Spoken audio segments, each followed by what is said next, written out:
আসসালামু আলাইকুম ওয়া রাহমাতুল্লাহি ওয়া বারাকাতুহু। সম্মানিত অডিয়েন্স, আলহামদুলিল্লাহ ঠাকুরগাঁও জেলার পীরগঞ্জ উপজেলার রনশিয়া চন্দ্র এলাকায় অবস্থিত এসকে বহুমুখী খামার কর্তৃক আয়োজিত পঞ্চমতম প্রাকৃতিক কৃষি দেখে শিখি আয়োজনে উপস্থিত ঠাকুরগাঁও থেকে আগত, বগুড়া থেকে আগত, ঢাকা থেকে আগত আমরা সকলে আমরা পরিচিতি পর্ব শুরু করব।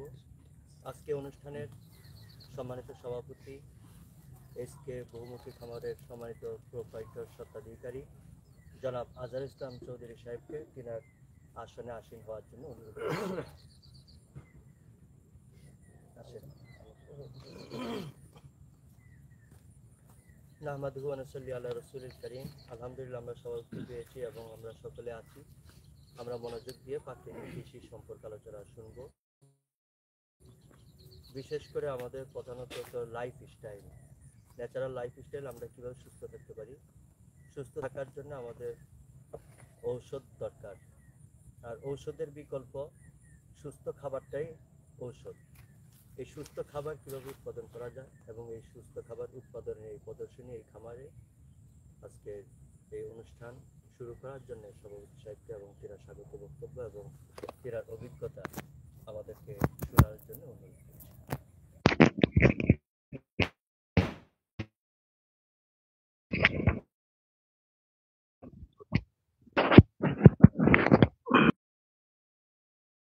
মোহাম্মদ আজহার ইসলাম চৌধুরী, স্বত্বাধিকারী এসকে বহুমুখী খামার। আপনারা হয়তো যারা প্রাকৃতিক ফল ফসল নিয়ে খোঁজ খবর রাখেন, উৎপাদক অথবা ভোক্তা, তারা হয়তো অনেকে আমাকে চেনেন। যাক, আলহামদুলিল্লাহ, আমি আজকে সবার প্রতি শুকরিয়া আদায় করতেছি। এত দূর থেকে যে আমার মেহমানরা আমাদের ডাকে এখানে আসছে, এই প্রত্যন্ত গ্রাম অঞ্চলে, একেবারে সীমান্ত এলাকায় আমার খামারে আসতে গেলে 339 নাম্বার সীমানা পিলার পার হয়ে আসতে হয়। অনেকে ভয় পেয়ে যায় যে ইন্ডিয়া চলে আসছে নাকি। আমি সবার প্রতি কৃতজ্ঞ। তারা আসছে, তারা যে কৃষিকে এত ভালোবাসে, সবাই ভালোবাসা এই মহব্বতের কারণে অনেক কষ্ট করে কিন্তু এখানে আসছে। এটা আমার বিরাট সৌভাগ্য। আল্লাহর কাছে লাখো শুকরিয়া যে আমাদেরকে এইরকম মেহমানদের সেবা করার আজকে আল্লাহ আমাকে সুযোগ করে দিচ্ছে। আমি যদি প্রাকৃতিক কৃষি না করতাম তাহলে তো কেউ আসতো না। ডাকলে আমি যতই ডাকতাম, আমি বলতাম যে আমি ভাই আমার এখানে আসেন, আমি বিমানের ভাড়া দিচ্ছি, আসেন ঘুরে যান, তাও কেউ আসতো না। এটা কাজ আছে, ওটা কাজ আছে, কিন্তু কোনো খরচ না, নিজের খরচে আসছে, নিজের খরচ খাচ্ছে, তারপরেও কিন্তু তারা আমার এখানে চলে আসে। এটা বিরাট সৌভাগ্য আমার। আল্লাহ আমাকে এই সুযোগ করে দিছে। আমি 3 বছর যাবত রাসায়নিক মুক্ত ফল ফসল উৎপাদনে কাজ করতেছি। আলহামদুলিল্লাহ করবো। সবার আগে আমি আমরা পরিচয় পর্বটা করে নিলে মনে হয় ভালো হয়। আলহামদুলিল্লাহ, আমি মুফতি নাসার আহমদ আনোয়ারি, সংক্ষেপে যেটা লিখি মুফতি নাসার। আমার বাড়ি চাঁদপুরে। আমি মসজিদ মাদ্রাসার সঙ্গে ছিলাম, আছি, তবে এখন বেশি নজর হলো প্রাকৃতিক কৃষির দিকে। আমি এবং আমাদের যা উৎপাদিত পণ্য, যারা ভালো খাবার খেতে, অর্থাৎ প্রাকৃতিক কৃষির যে সেই তা আমিও এখানে শেখার জন্য এসেছি। এই হলো আমার ব্যাকগ্রাউন্ড। এবার আমরা ডান পাশ থেকে আমরা কে কোথা থেকে এসেছি, কেন এসেছি এবং কি করছি, উদ্দেশ্য কি, আমরা সংক্ষেপে। আসসালামু আলাইকুম রহমতুল্লাহ। আমি মোহাম্মদ আনিসুর হায়দার, শ্বেতাগঞ্জ থেকে এসেছি। আমি বর্তমানে মালয়েশিয়ায় কর্মরত, একজন প্রবাসী। তো কৃষি বিষয়ক আমার জ্ঞান অর্জনের জন্য এখানে আসা, এবং এই উদ্যোগ আমি ইউটিউবে অনেকদিন থেকে দেখেছি এবং শেখার চেষ্টা করেছি। এখানে বাস্তবে কিছু শেখার জন্য আসা, এই পরিকল্পনা নিয়েই আজকে স্বপ্ন বাস্তবায়নের উদ্দেশ্যে আজকে হাজির হয়েছে। ধন্যবাদ।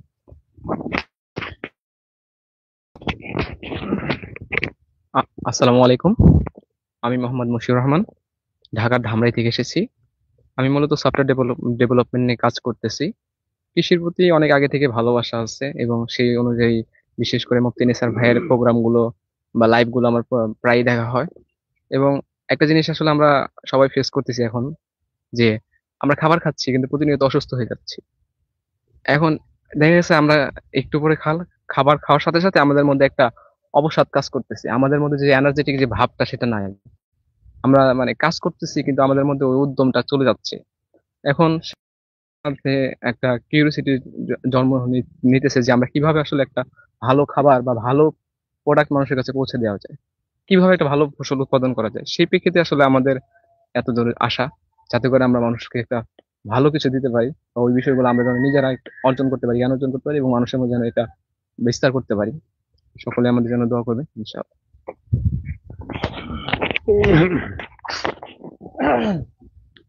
আসসালামু আলাইকুম।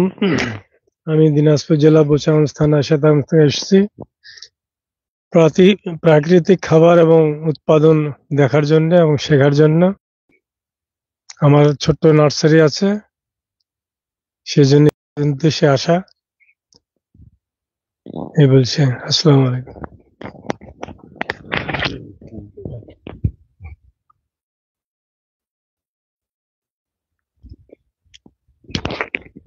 আসসালামু আলাইকুম। আমি মোহাম্মদ মুরাদুজ্জামান খান। আমি আসছি বগুড়া থেকে। প্রাকৃতিক কৃষি কত যে প্রয়োজন, নেসার হুজুর আমাদের ভাইজান এর আগে উল্লেখ করলেন। সেখান থেকেই আমার পেশাটা মূলত হচ্ছে ইঞ্জিনিয়ারিং, আমাদের অটোমোবাইল টেকনোলজি নিয়ে কাজ। বগুড়া অঞ্চলে টাটা মোটরস তথা নিটল মোটরসের অথরাইজ সার্ভিস ডিলার আমরা। আর পাশাপাশি ব্যক্তিগতভাবে কৃষির প্রতি একটা মহাব্বত এবং সত্যিকার অর্থে যে কৃষিটা আমাদের জন্য উপকারের, পরিবার থেকে শুরু করে নিয়ে সমাজ এবং দেশে, সেই কৃষি তাকে অন্বেষণ করা, তাকে খোঁজার প্রচেষ্টায় আজকে আসা। প্রাকৃতিক কৃষি নিয়ে আমি যতটুকু স্টাডি করে জ্ঞান অর্জন করে নিজে সমৃদ্ধ হয়েছি, সেটাকে মূল্যায়ন করা বাস্তবতার সাথে। এবং ভাইজানের এখানে আসার যে উচিত ছিল, দরকার ছিল, ইচ্ছা ছিল, নিয়ত উদ্দেশ্য হচ্ছে বাস্তবতার নিরিখে এই প্রাকৃতিক কৃষির ফলাফলটা কি, এটাকে অবলক্ষণ করা। তৃতীয়তম যদি আমি বলি যে প্রাকৃতিক কৃষি নিয়ে যারা চর্চা করছেন, যারা ভোক্তা এবং যারা মহব্বত করেন, ভালোবাসেন, সেই কমিউনিটির সঙ্গে নিজেকে একতাবদ্ধ করা, ওই কমিউনিটির সঙ্গে যুক্ত হওয়া। আর চতুর্থ হচ্ছে, আমরা অনেকে উৎপাদন করি প্রাকৃতিক কৃষি, কিন্তু ভোক্তা পর্যন্ত এটা পৌঁছায় না। সেই দিক থেকে ভোক্তা যেরকম সুবিধা বঞ্চিত ওই প্রাকৃতিক কৃষি না পেয়ে, সেরকম উৎপাদনকারী যারা আছেন তারা ওইটা বিপণন না করতে পেরে তারা নিরুৎসাহিত। এই জায়গাতে কি করা যায়, এটা একটা ভাবনা। যেমন আমি উদাহরণ দিতে পারি, আল্লাহর দয়ায় ভাইজান যত বড় একটা প্রজেক্ট নিয়ে কাজ করছেন, আমাদের অনেকের তার 1000 ভাগের 1 ভাগও নাই, হয়তো আমার এক টুকরো ছাদ আছে মাত্র। তাহলে এটা নিয়ে তো আমি বৃহত্তর এই চাহিদা পূরণ করতে সক্ষম হব না। তাহলে আমি কি করব? আমি কি বিপণনের সঙ্গে নিজেকে কোনোভাবে যুক্ত করতে পারি? পাশাপাশি উৎপাদন, সেই ওয়ে আছে কিনা, সম্ভাবনাগুলোকে যাচাই করা। সব মিলায় সুস্থ থাকার জন্য সুস্থ প্রাকৃতিক কৃষি উৎপাদন এবং সেই উৎপাদিত পণ্য নিজে ভোক্তা হিসেবে গ্রহণ, এবং এটা আমার পরিবার থেকে শুরু করে আশেপাশে কিভাবে প্রচার এবং প্রসার করা যায় তার একটা উপায় অন্বেষণ, এবং এই বিরাট একটা কমিউনিটির সঙ্গে নিজেকে যুক্ত করা। আল্লাহ যেন আজকে আমাদের এই ভ্রমণটাকে কবুল করেন, সফল করেন আমাদের নিয়ত। ধন্যবাদ। আসসালামু আলাইকুম। আসসালামু আলাইকুম। আমি শাহেদ আহমেদ। আমি এসেছি ঢাকার ধামরাই থেকে। বর্তমানে শিক্ষারত অবস্থায় আছি ইংরেজি ডিপার্টমেন্টে, একটি বিশ্ববিদ্যালয়ের 4র্থ বর্ষে। তো মূলত ন্যাচারাল ফার্মিং এর প্রতি আগে থেকে একটা আগ্রহ ছিল। এর পাশাপাশি এই ফিল্ডটাকে আরো গভীরভাবে পর্যবেক্ষণ করার জন্যই মূলত এই জায়গাটায় আসা, এবং কি ভাইদের সাথে মিলিত হওয়া, ভাইদের থেকে বিভিন্ন ধরনের পরামর্শ নেওয়া, এবং কি পরবর্তীতে যেন একই লাইনে থেকে সামনে এগিয়ে যেতে পারি, সেই প্রচেষ্টাটাই আসলে এখন এখানে নিয়ে আসছে। ধন্যবাদ। আসসালামু আলাইকুম। আসসালামু আলাইকুম। আমি ইসলাম সাব্বির। আমি মূলত একটা সফটওয়্যার ডেভেলপার। তো এখানে আসার মূল উদ্দেশ্য হলো আমার প্রাকৃতিক কৃষিটা পরিপূর্ণভাবে এইসব আহ আহ সবজিগুলো ফলাচ্ছে। যেমন আমরা বাজারে অনেক দেখি, অনেকে বলে ফলমারি মুক্ত আম বিক্রি করতেছি। তো এখানে এসে দেখতেছি যে আসলে প্রাকৃতিক কৃষি কিভাবে করা হয়। আর যখন একটা মানে বাগানে যাওয়া হয়, সেখানে বিভিন্ন ধরনের গ্রোথ হরমোন ইউজ করতেছে, কিন্তু প্রাকৃতিক কৃষি মূলত পুরোপুরি একটি প্রাকৃতিক। এখানে প্রাকৃতিক ছোঁয়াতে ফলন হচ্ছে। মুরগি, যেমন মুরগিতে কি করা হয়, যেমন খাবার দেওয়া হয় বিভিন্ন ধরনের ফিড। তো এখানে মুরগি চরে বেড়াচ্ছে, ও ওর মতো নিজের মতো খাবার খুঁজে খুঁজে নিজে খাচ্ছে। তো মূল উদ্দেশ্য হচ্ছে এখানে আসা, সেটা হলো এটা পর্যবেক্ষণ করে দেখা। And আমি জানি আমার বাসার মানুষের চাহিদা পূরণ করতে পারি, এর জন্য প্রস্তুতি নিচ্ছি, এর জন্য আর কি আসা। আসসালামু আলাইকুম।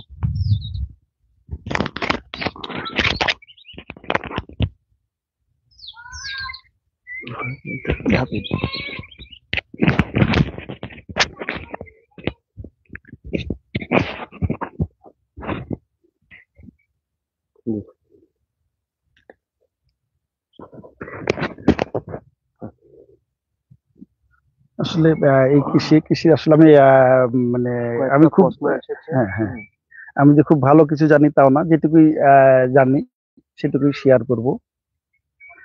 আমি এই কৃষিতে আসলাম 22 সালে, হজ থেকে ঘুরে আসার পরে। ওখানে আমি মানে কলা, সাগর কলা, আমি সাগর কলা ছাত্র জীবন থেকে খাইতে পারি না, খাইলে আবার অ্যাসিডিটি হয়। তো ওখানে অনেক বড় বড় কলা সকালবেলা নাস্তার সঙ্গে দেয়। প্রথম দিন কিন্তু আমি এটা এড়াই গেছি, যে এই দূর দেশে আসছি, এখন যদি কলা খাই আমার অ্যাসিডিটি হয় বা অন্য কোনো সমস্যা দেখা দেয়, তাহলে তো বিপদে পড়ে যাব। কিন্তু লোভ সামলাতে পারতেছি না, সবাই খাচ্ছে আমার সামনে। পরের দিন কিন্তু আমি একটা সাহস করে খাইলাম, খাই দেখলাম যে না, কোনো সমস্যা নাই। পরের দিন তখন দুটা খাইলাম, তারপরে তো দেখলাম না কোনো সমস্যা নেই। তখন মনে হলো কেন সমস্যা নেই, বাংলাদেশে খাচ্ছি, বাংলাদেশের খাবারটা আমার শুট করতেছে না, এখানে করতেছি এই একই সাগর কলা। তখন একটু চিন্তা ভাবনা করে দেখলাম যে আসলে মনে হচ্ছে এটা উৎপাদন ব্যবস্থায় কোনো মানে গড়বড় আছে বাংলাদেশের আর আমাদের এই এখানকারটা। তাহলে কি উৎপাদন ব্যবস্থা, তাহলে রাসায়নিক সারা যদি করে, আগে তো মানুষের তো অসুস্থ হইল না। গ্যাসের, এখন তো প্রতি বাড়িতে গ্যাসের ওষুধ, মানে গ্যাসের ওষুধ নাই এমন বাড়ি খুঁজে পাওয়া খুব মুশকিল। আগে কিন্তু এটা ছিল না। ছোটবেলায় যখন সার বিষ মুক্ত আবাদ আসার পরেই কিন্তু আমি চিন্তা করলাম যে ওখানে যেভাবে করতেছে সার বিষ মুক্ত, আমি চেষ্টা করে দেখি পারি কিনা। শুরু করলাম 22 সালের আগেও অবশ্য একবার আমি শুরু করছিলাম, যেটা আমি কন্টিনিউ করতে পারিনি। 22 সালে হজ থেকে আসার পর থেকে শুরু করলাম। আমার 50% জমিতে মালটা, সেখানে আমি রাসায়নিক সার বিষ বন্ধ করে দিলাম, দিয়ে ঝুঁকি নিলাম যে দেখা যাক। এখানে যেহেতু আমার নিজের উৎপাদিত, আমার লস গেলে না, আমার পরিশ্রম যাবে, কিছু টাকা পয়সা যাবে। তো সাহস করে শুরু করলাম, আলহামদুলিল্লাহ আমার স্বাভাবিক ফলন আমি পেলাম। ফলনে কোনো ঘাটতি ছিল না, রঙে একটু ঘাটতি ছিল।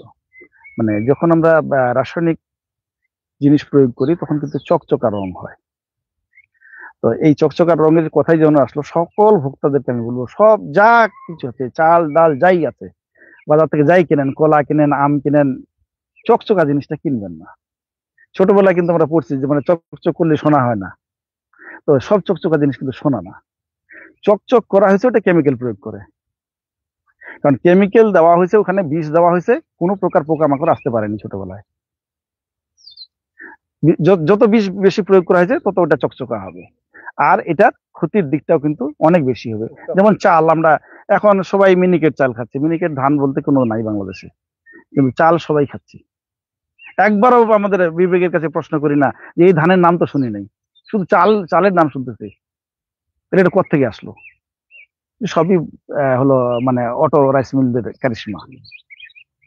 সাধারণ মোটা চালটাকে তারা 35% পর্যন্ত ক্ষয় করে দেয়, ক্ষয় করে চিকন চালাটা বানায় দিল মিনিকেট চাল।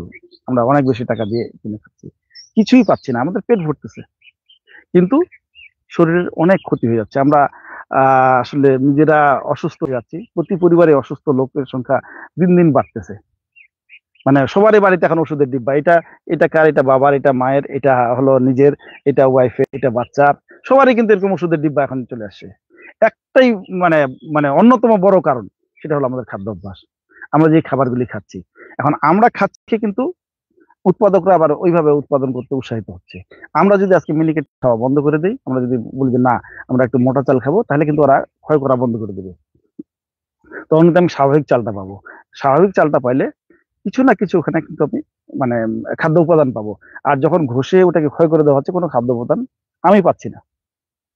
তো আমাদেরকে আমাদের মানে আপনাদের কি চিন্তা ভাবনা সব চেঞ্জ করতে হবে, যে আমি খাবারটা কেন খাচ্ছি, আমার শরীর যেন সুস্থ থাকে। তাহলে শরীর কিসে সুস্থ থাকবে সেই ব্যাপারটা কিন্তু খুঁজে নিতে হবে। তো বর্তমানে আমরা উৎপাদকও কম প্রাকৃতিক কৃষির, আবার বিক্রেতাও কম, ভোক্তার সংখ্যাও কম, কিন্তু তিনটা শ্রেণীর ভিতরে কিন্তু কোনো সময় নাই। উৎপাদক বিক্রি করার জায়গা খুঁজে পাচ্ছে না, বিক্রেতা পাচ্ছে না, বিক্রেতা আবার ভোক্তাকে পাচ্ছে না। তো এই যে ভোক্তা আবার কোথায় পাবো সে খুঁজতেছে, কিন্তু পাচ্ছে না। তো এইগুলি যদি যত আমরা সমন্বয় করতে পারবো, যত এইভাবে আমরা একত্রিত হইতে পারবো, প্রতি মাসে মাসে আমার ইচ্ছা আছে, মিনিস্টার সাহেবের সঙ্গে একটা আলাপ করছি যে আমার খামার মানে তো আপনার খামার, আপনি প্রতি মাসেই মানে অ্যারেঞ্জ করেন, 2জন 4জন 5জন যা আসুক, তাহলে হবে কি প্রচারটা হবে। এবং আজকে যারা লাইভটা দেখতেছে বা পরবর্তীতে ভিডিওগুলো দেখবে, না ওইখানে আছে ওই যে অমুক অমুক এটা বিক্রি করে, তাহলে ওদের কাছ থেকে আমি জেনুইন সোর্স পাবো। ওরা যেহেতু খামারে গেছিল, খামারটা অথেন্টিক, এটাও কিন্তু দরকার। আর অনেকেই অনেক বিক্রেতা ঠকাচ্ছে, যেমন চালের ক্ষেত্রেই বলি, যে চালের অবস্থাটা এরকম যে সবাই বলতেছে এটা অর্গানিক চাল, আসলে ওইভাবে কিন্তু অর্গানিক আবাদ হয় না। তবে ধানের যে বিষক্রিয়া এটা কিন্তু অনেক কম ক্ষতিকারক, যে পরিমাণ ক্ষতিকারক হলো আপনার এই ফলমূলে, শাকসবজিতে, এটাতে প্রচুর এবং প্রচুর ব্যবহার হয়। আনুপাতিক ধানে কিন্তু কম ব্যবহার হয়, এবং ধানের উপর একটা খোসা থাকে, এটা সিদ্ধ করলে এটা অনেক ক্ষতিকারক দিকটা কমে যায়। তো আমাদেরকে নজর দিতে হবে, আমি বাজার থেকে কলা কিনলে চকচকা কলাটা কিনবো না, মানে কলার উপরে দাগ আছে, মানে পোকা হাঁটছে, তার মানে ওটাতে বিষ প্রয়োগ কম হয়েছে, আমি ওই কলাটা খাবার চেষ্টা করব। বেগুন একেবারে চকচকা বেগুন খাবো না, চকচকা বেগুন পোকা নাই মানে ওখানে প্রচুর বিষ দেওয়া হয়েছে। সব থেকে যে দুটা ফল ফসলে বেশি বিষ প্রয়োগ হয়, করলা, এগুলোতে প্রচুর পরিমাণে হয়েছে যে প্রতিদিন বিষ প্রয়োগ করতে হয় বেগুন উৎপাদনে, নাহলে হ্যাঁ মরিচও, এই যে পোকা ধরলে কিন্তু আর বেগুন কেউ নিবে না। কিন্তু আসলে এই যে বিষ, তাহলে বিষটা কোথায় যাচ্ছে? বিষ কোম্পানির কথা অনুযায়ী কমপক্ষে 15 দিন থেকে 21 দিন ওখানে বিষ প্রয়োগ করা যাবে না। আর উৎপাদক কি করতেছে, সকালবেলা বিষ দিছে, বিকালবেলা নিয়ে যাচ্ছে। আমাদেরকে এই সব খাবার চেঞ্জ করতে হবে। প্রয়োজনে বেগুন খাওয়া, অল্টারনেটিভ অনেক কিছুই আছে, আমি খাবো না। চকচকা চাল, মিনিকেট চাল খাবো না, আমি অন্য চাল খাবো, একটু মোটা চাল খাবো, তাহলে ক্ষয় করে নাই, সেটা স্বাভাবিক অবস্থায় পাবো। তা আমরা যদি ভোক্তারা এইভাবে আমাদের খাদ্যাভ্যাসটাকে চেঞ্জ করি, তাহলে উৎপাদকরা কিন্তু উৎসাহিত হবে। আর প্রাকৃতিক উৎপাদনে, যদিও এই উৎপাদনটাকে একসময় বলা হচ্ছিল যে জিরো বাজেট, আমার বাস্তব অভিজ্ঞতা, আমার কস্টিং কিন্তু বেশি পড়তেছে। হ্যাঁ, এখন কেন বেশি পড়তেছে? যে প্রাথমিক অবস্থা আমার ফলন কিন্তু একটু কম হচ্ছে, এবং আমাকে আমার পাশের জমিতে যখন বিষ প্রয়োগ করছে, তখন কিন্তু আমাকেও একটা স্প্রে করতে হচ্ছে। আচ্ছা, তার পাশের জমিতে ধরেন যে প্রথমে পশ্চিম দিকে একজন করছে, পরে 2 দিন পরে আবার উত্তর দিকে একজন করছে, তখনও আমাকে দিতে হচ্ছে। ওই পোকাগুলি আসে কিন্তু আমার জমিতে পড়তেছে। আমার তো যে আমরা বিভিন্ন পাতা দিয়ে কীট বিতারক বানাচ্ছি, এটাতে একটু ঘ্রাণ থাকে বা তিতা স্বাদ থাকে, পোকাটা সরে যায়, পোকা কিন্তু মারা যায় না, একটা পোকা কিন্তু মরবে না। আমি যদি ওখানে চুবাইও দিই, পোকাটা মরবে না, সে উঠে হয়তো একটু পরে চলে যাবে। তা এই কারণে কিন্তু আমাদের কস্টিংটা বেশি পড়ে যাচ্ছে। আর যারা আমরা একটু বড় কৃষক, কারণ আমি আমার ওই স্প্রে মেশিনটা কিন্তু আমার ঘাড়ে নিতে পারতেছি না, আমাকে লেবার দিয়ে করাতে হচ্ছে। এবং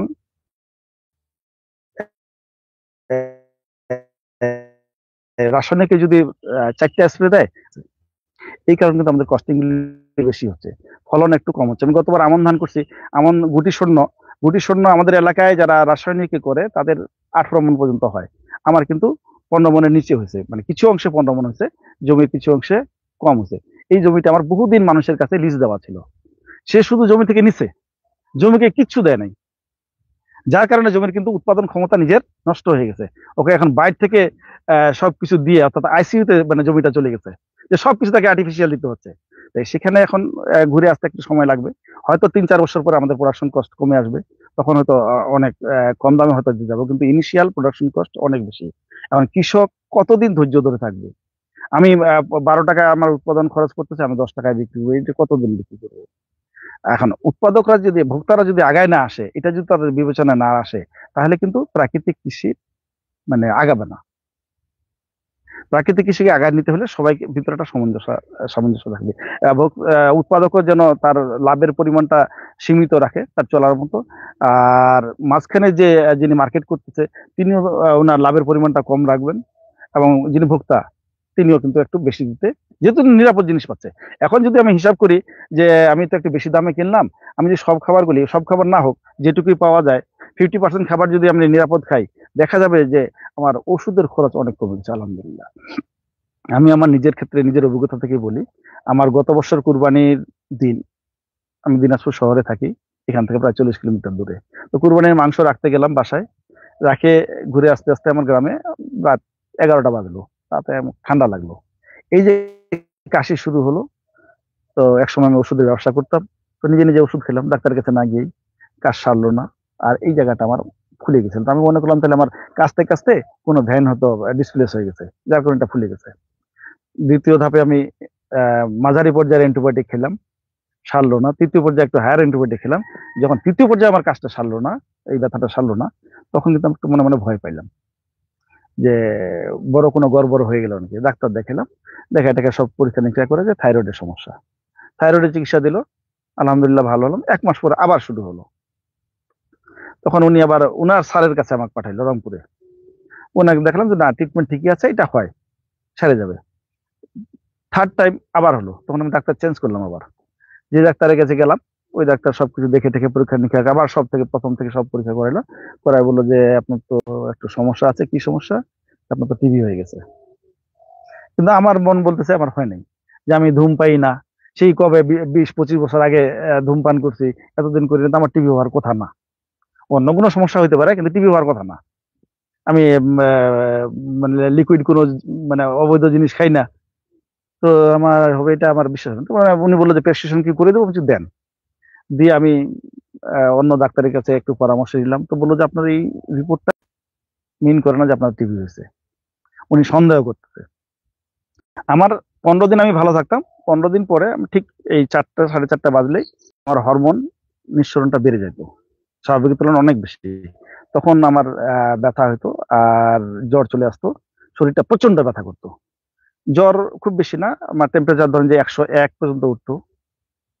আর যত খাবার আছে সব খাবার লবণাক্ত মনে হতো, ভাত খাচ্ছি সেটাও লবণাক্ত।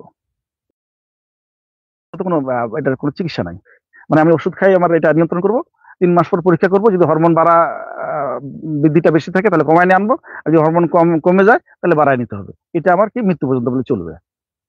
এর ভিতরে খোঁজ খবর নিতে রাজশাহীতে আমাদের এক চাষি ভাই হাবিবুল্লাহ ভাই, উনি এই লাইনের প্রথম দিককার চাষি, প্রাকৃতিক চাষী, আমার গুরুও এক, মানে ওনার কাছে আমি অনেক কিছু শিখছি।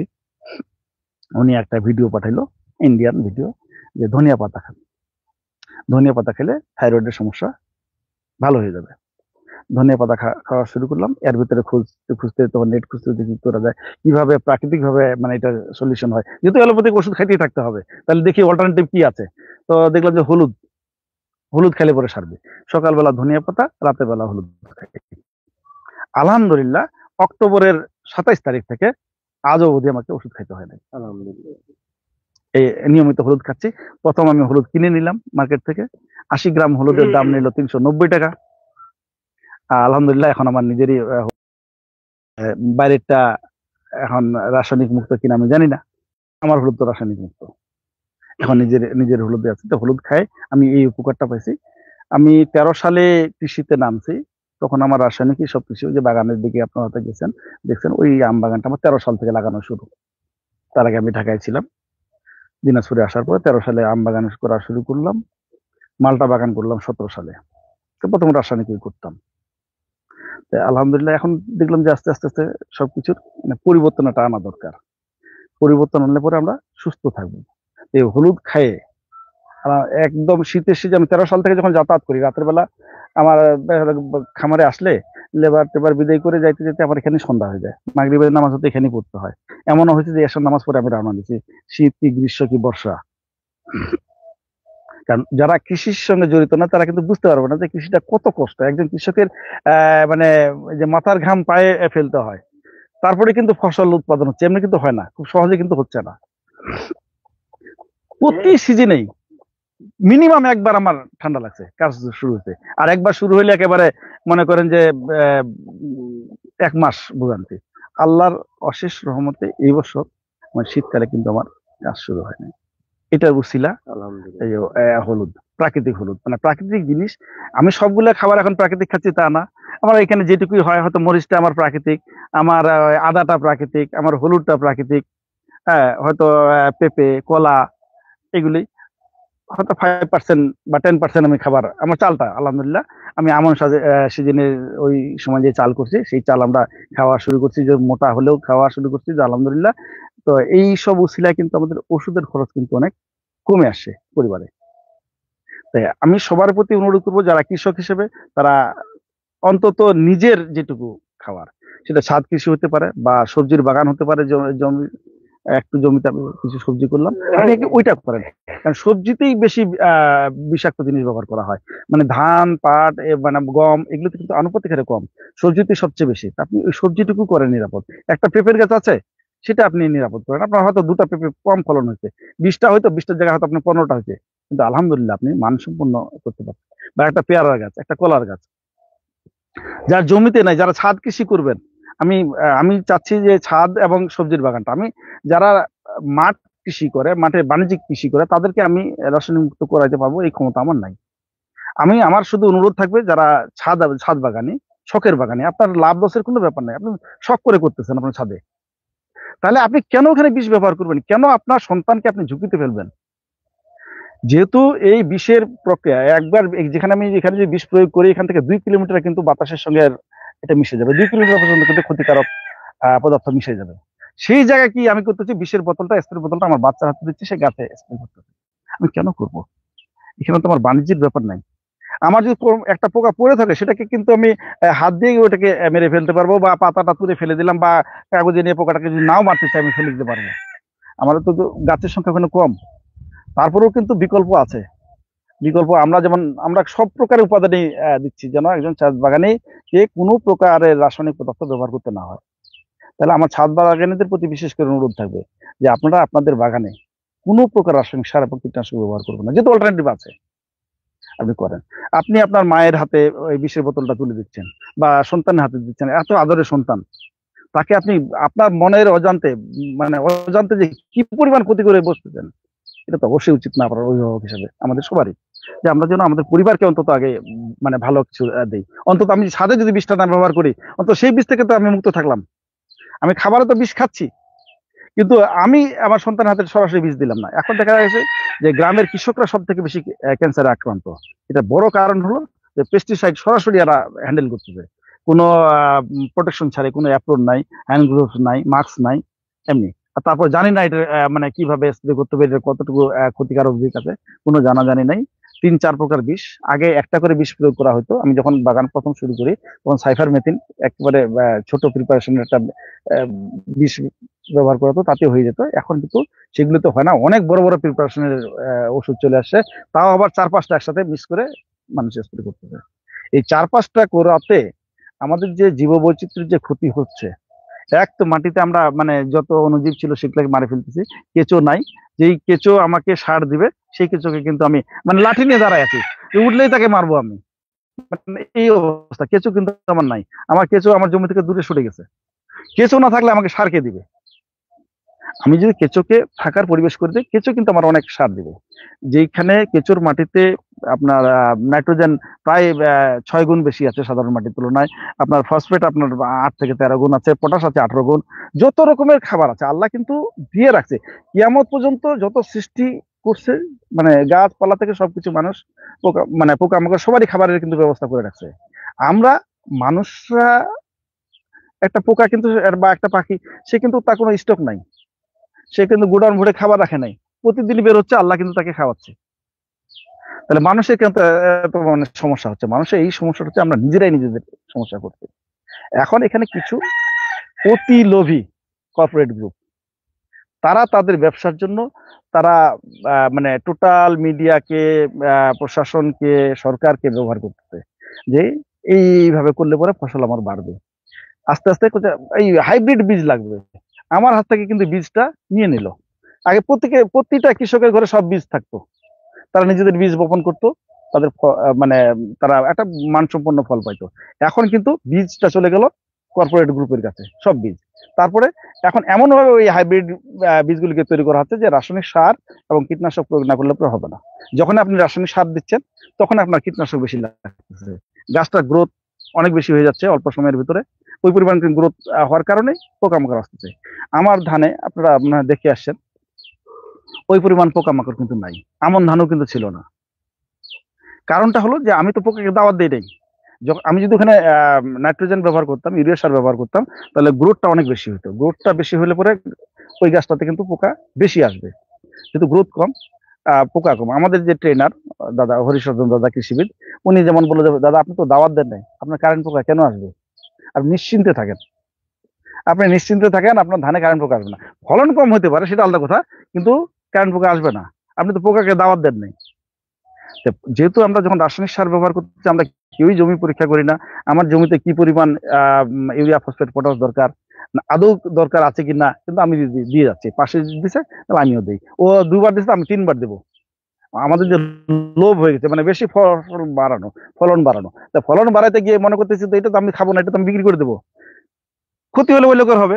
কিন্তু উনি যে, আমি হয়তো আম বিক্রেতা, আমি এইভাবে করে আমি হরমোন টরমোন দিয়ে বড় করলাম, দিয়ে কিন্তু আমি কলা কিনে নিচ্ছি, কলাও তো এইভাবেই করছে। তাহলে আমরা সবাইকে ঠকাচ্ছি এবং আলটিমেটলি নিজেরা ঠকে যাচ্ছি, নিজেরা ক্ষতিগ্রস্ত হচ্ছি। প্রতিটা বাড়িতেই কিন্তু রোগীর সংখ্যা বাড়ছে। আমার সবার প্রতি মানে আহ্বান থাকবে যে আসেন, আমরা যার যেখানে যেটুকু সামর্থ্য আছে সেটুকুকে আমরা কাজে লাগাই। আমার যদি একান্ত কিছুই না থাকে, ছাদ বাগান নাই, মাটিতে কিছু নাই, অন্তত আমি অথবা 2 জায়গায় আমি একজনের সঙ্গে, একটা বন্ধুর সঙ্গে গল্প করলাম, তাকে আমি হয়তো উৎসাহিত করলাম যে ভাই এইগুলি খাও। আমার হলুদের উপকারিতা, আমার এক বন্ধু ওই কাপড়ের দোকান করে, কাপড়ের দোকানে কিন্তু সবসময় ওই তুলা উড়ে, যখন ওরা কাপড় মাপামাপি করে ছোট ছোট, ওনার সবসময় দোকানে যেতাম, 2 মিনিট পর খালি কপ ফেলবে।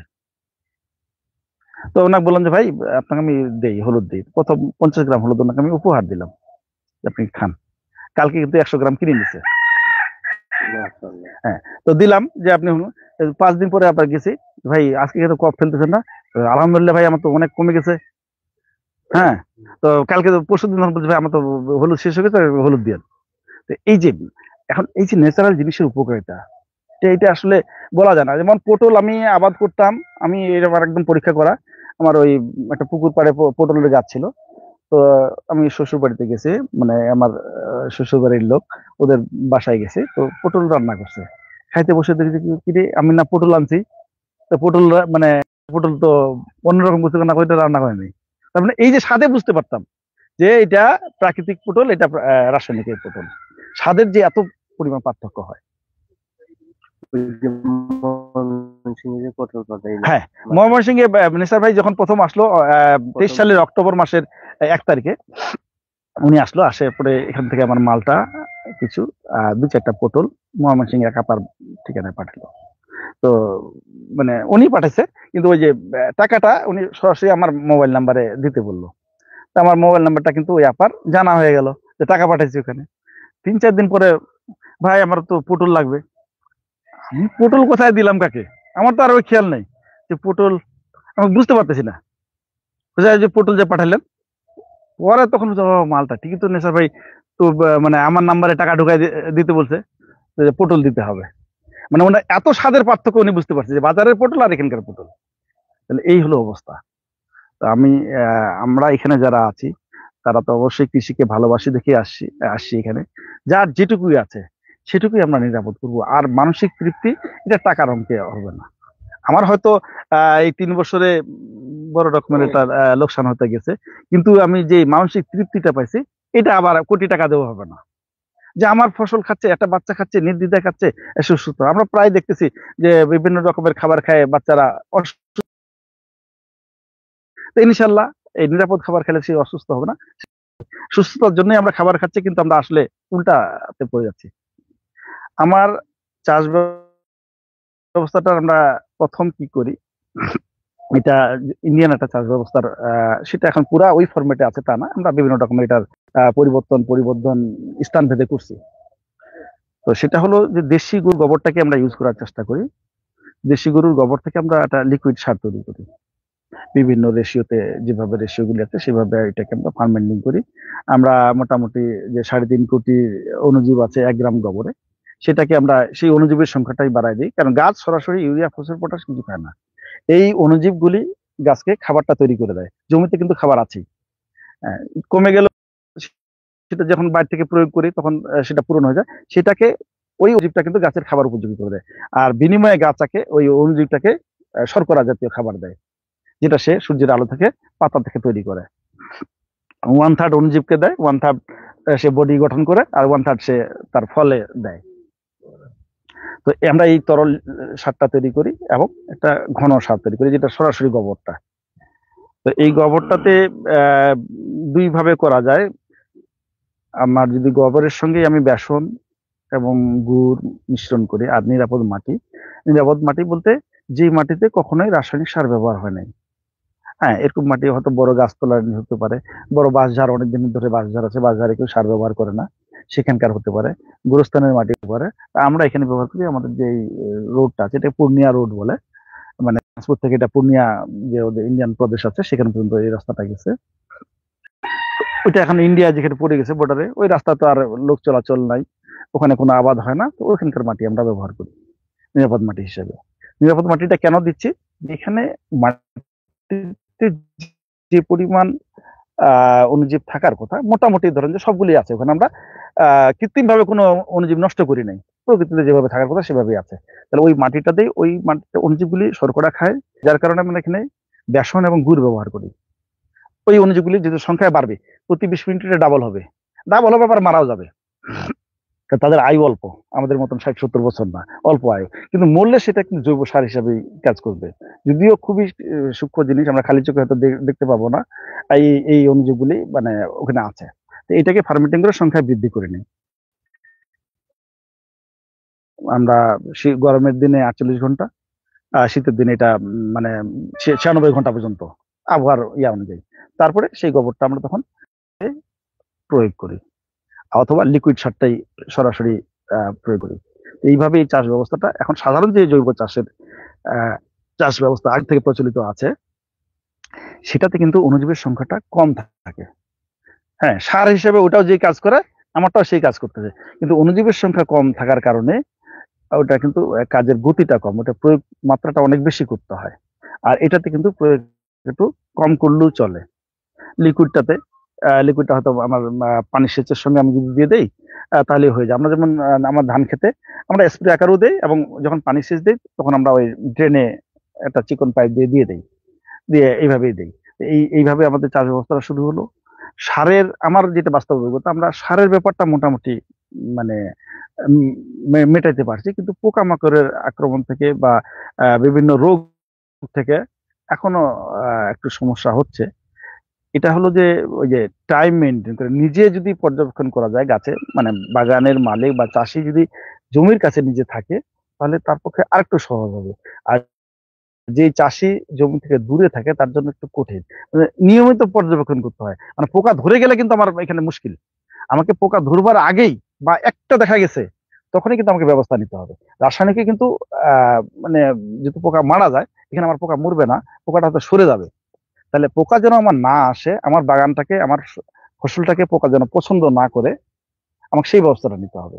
আর সেটাই ব্যবস্থা হলো, সেটা আমরা দুই পদ্ধতিতে করি। একটা পদ্ধতি হলো যে বিভিন্ন গাছপালার পাতাকে আমরা ডিকম্পোজ করে এর যে নির্যাসটা বের হয় সেটাকে আমরা ছেঁকে নিয়ে আমরা পাতার সাথে আমার মশলা থাকে বিভিন্ন রকম, সেটা প্রয়োগ করি। আর একটা হলো নিরাপদ মাটি। নিরাপদ মাটির সঙ্গে আপনার ওই যে ভেন্না বলে, ভেন্নার তেল, হ্যাঁ সিভিয়ার, তো ভেন্না তেল মিক্স করা বা সরিষার তেল মিক্স করা। আমি দেখছি যে তেল ছাড়াও কাজ হয়, কোনো সমস্যা নেই। তেল নাই, তেল দিতে পারতেছি না, আমার কস্টিং বাড়ে যাচ্ছে, বা তেল দিবই না, শুধু মাটিটা দিলেও যখন আমি স্প্রেটা করলে পাতাতে যখন একটা মাটির প্রলেপ পড়ে গেল, মাটির প্রলেপটা পড়লে পোকা কিন্তু ওখানে আর থাকতে পছন্দ করে না। আমরাও কিন্তু যে বসছি চেয়ারটাতে যদি মাটি থাকতো তাহলে আমি বুঝতে মানে করতাম, একটু হেজিটেশনে ভুগতাম, আমার কাপড় নোংরা হবে। তো পোকামাকড় সবাই চায় একটু পরিষ্কার পরিচ্ছন্ন থাকতে, তখন কিন্তু সে সরে যায় যে না, এখানে এই জায়গাটা ভালো না, নোংরা, তাহলে আমি নিরাপদ জায়গায় চলে যাই যেখানে পরিষ্কার পরিচ্ছন্ন পাবো, সেখানে গিয়ে সে ডিম পারে। তো সেখানে ডিম পারলো, আমার এখানে নিরাপদ থাকলো। তো এই এই দুটো সিস্টেমে আমরা পোকামাকড় তাড়াই। আর রোগ বালাই যেটা, এই রোগ বালাই থেকে মুক্তির জন্য আপনার টক দইয়ের একটা স্প্রে করা হয়, যেটাকে মাঠা মাঠা স্প্রে বলা হয়, টক দইয়ের স্প্রে করা হয়। আর একটা যে তুতে, যেটা বৌদ্ধ মিক্সচার বলে, এটা কিন্তু আসলে ওইভাবে ক্ষতিকারক কোনো রাসায়নিক না, মানে চুন আর আপনার কোপার মিশ্রণ করে, এটা মিশ্রণ করে গাছে দেওয়া যায়, তাহলে রোগ থেকে কিছু গাছপালা নিরাপদ থাকে। এই এই হ্যাঁ, তাহলে তাহলে এই এই হ্যাঁ, চুনার টুতে। তো এটা এইগুলি ব্যবহার করে আমরা চাষবাস করতেছি। আমার চাষের বয়স 3 বছর। এই মালটা আমার এবার 4th টাইম মালটা হবে ওইখানে। আর ওই বাগান আমার এবার 2nd টাইম চলতেছে। আর এটা কিন্তু আমার 1 বছর বয়স। এটা কিন্তু গত বছর এই আম গাছগুলি রাসায়নিকে ছিল, এবার আমি পরীক্ষা করার জন্য নিছি। এখানে আমার হাজী দানেশ বিজ্ঞান ও প্রযুক্তি বিশ্ববিদ্যালয়ের সঙ্গে গবেষণামূলক কাজ চলতেছে। ওই যে পাশের আম গাছগুলি স্টিকার লাগানো আছে। তো ওখানে আমাদের আমরা সফল হতে পারিনি, যে এটাতে তো গত আমের মানে হরমোন ব্যবহার করা হয়েছে। এবার আমি যদি 1 মিলি ব্যবহার করি, আগামীবার এটাকে আমাকে 1.25 মিলি ব্যবহার করতে হবে, তারপরে হয়তো 1.5 ব্যবহার করতে হবে। এটা বাড়তেই থাকবে, বাড়তে বাড়তে এক সময় গাছটা কিন্তু আর ফল দিবে না, আপনি হরমোন দিলেও আর ও দিতে পারবে না। মানে এরকম একটা অবস্থা। এখন হরমোন হুট করে বন্ধ করে দেওয়া হলো, রাসায়নিক সার বন্ধ করে দেওয়া হলো, যার কারণে কিন্তু আর আমি একটু হার্ড প্রুনিং করছিলাম গাছগুলিতে, যার কারণে এখানে আমার আম কিন্তু আসলে আসেনি বললেই চলে। এমনি গতবার কিন্তু আমি আম ভালো পাইছি, যদিও আম কালো ছিল। নেসার ভাই আমার আমটা পুরোটাই উনি এখানে 13 দিন থেকে আবার আমটা বিক্রি করছে, উনি অনলাইনে বিভিন্ন কাস্টমারের কাছে দিছে। আর পোকা যে বাড়তেছে, এখন রাসায়নিকে যারা করতেছে, রাসায়নিক খুব ভালো মনে করতেছে, আসলে ভালো কিছু না। যে পরিমাণ আমরা পেস্টিসাইড ইউজ করতেছি, আমাদের কিন্তু মানে কোনো পোকামাকড় থাকার কথা না, একটাও। টনকে টন পেস্টিসাইড ইউজ করতেছি, কিন্তু তাহলে পোকা বাড়তেছে কেন? সব কৃষককেই বলেন। কৃষি অফিসে আমি একটা উদ্যোক্তা প্রশিক্ষণ নিয়েছিলাম, যেই কৃষি অফিসের সঙ্গে আমি কাজ করছি দিনাজপুর অঞ্চলে, টেকসই কৃষি। তো ওইটাতে আমাদেরকে একদম ছবি করে দেখানো হলো, ভিজুয়ালি দেখানো হলো যে কিভাবে পোকাটা আমাদের বাড়ে যাচ্ছে। আমরা যখন পেস্টিসাইড করতেছি, আমার গাছে পোকা আছে, কিন্তু বিভিন্ন পোকা আছে, মনে করেন 100টা পোকা আছে।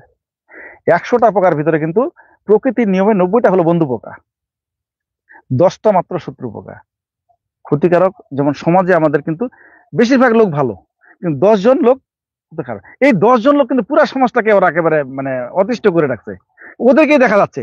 বাকি যে এদিকে হাজার ভালো মানুষ আছে, এদের কিন্তু চোখে পড়তেছে না, ওই 10 জন খালি পড়তেছে। সব জায়গায় এখানে গন্ডগোল, ওখানে মারামারি, ওখানে কাটাকাটি করা করতেছে। ঠিক ভালো পোকাগুলো যে আমাদের উপকার করতেছে, এটা কিন্তু চোখে আসেনি। সমাজে যেমন ভালো লোক অনেক ভালো কাজ করতেছে, সেগুলো চোখে আসে না, কিন্তু একজন ওখানে একটা খুন করে ফেলছে, একদম পুরা প্রচার হলে যাবো অমুক জায়গায় অমুক খুন করছে, আপনি ওই জায়গায় যাওয়া যাবে না, সবাই ভয়ে অতিষ্ঠ। ঠিক পোকার ক্ষেত্রেও এই একই রকমের 10টা যে শত্রু পোকা আছে, তারা আমাদের ফল নষ্ট করে, তারা আমাদের গাছের পাতা কাটে দেয়, গাছে পাতাকে মানে কাটে দেয়, নষ্ট করে দেয়, ওখানে খাই ফেলে, এই কাজগুলি করে। তো এই পোকাগুলি কিন্তু একটু মানে, যেমন মাস্তানদের একটু সাহস বেশি থাকে, হ্যাঁ, ওরা সাহসের কারণে অনেক সময় জিতে যায়। শক্তি যে খুব বেশি তা কিন্তু না, কিন্তু সাহসের কারণে জিতে যায়। আমরা ভয়ে কিন্তু মানে 10 জনে কিন্তু একজনকে ধরতে যেতে পারছি না, কোথাও চাকু আছে মারি দিবে, হ্যাঁ। তো এই ভয়ে ঠিক শত্রু পোকাগুলি কিন্তু একটু সাহসী হয় এবং শক্তিশালী হয়। আমি যখন বিষ প্রয়োগ করতেছি, তখন ভালো যে বন্ধু পোকাগুলি ছিল, এই 90টা পোকা কিন্তু মারা যাচ্ছে। আমি তো মনে হয় পোকা মরে শেষ হয়ে গেল একদম সব, মানে বিষটা খুবই কার্যকরী। শত্রু পোকার হয়তো 5 জন মারা গেছে, 5 জন যায় না। ওই 5 আর খাবার, এখন আমি পেট ভর্তি না, গলার এখান থেকে খাচ্ছি, কিন্তু আমার উপকার হচ্ছে না। আমি অল্প খাইলেও কিন্তু আমি ভালো জিনিসের উপকার পাবো।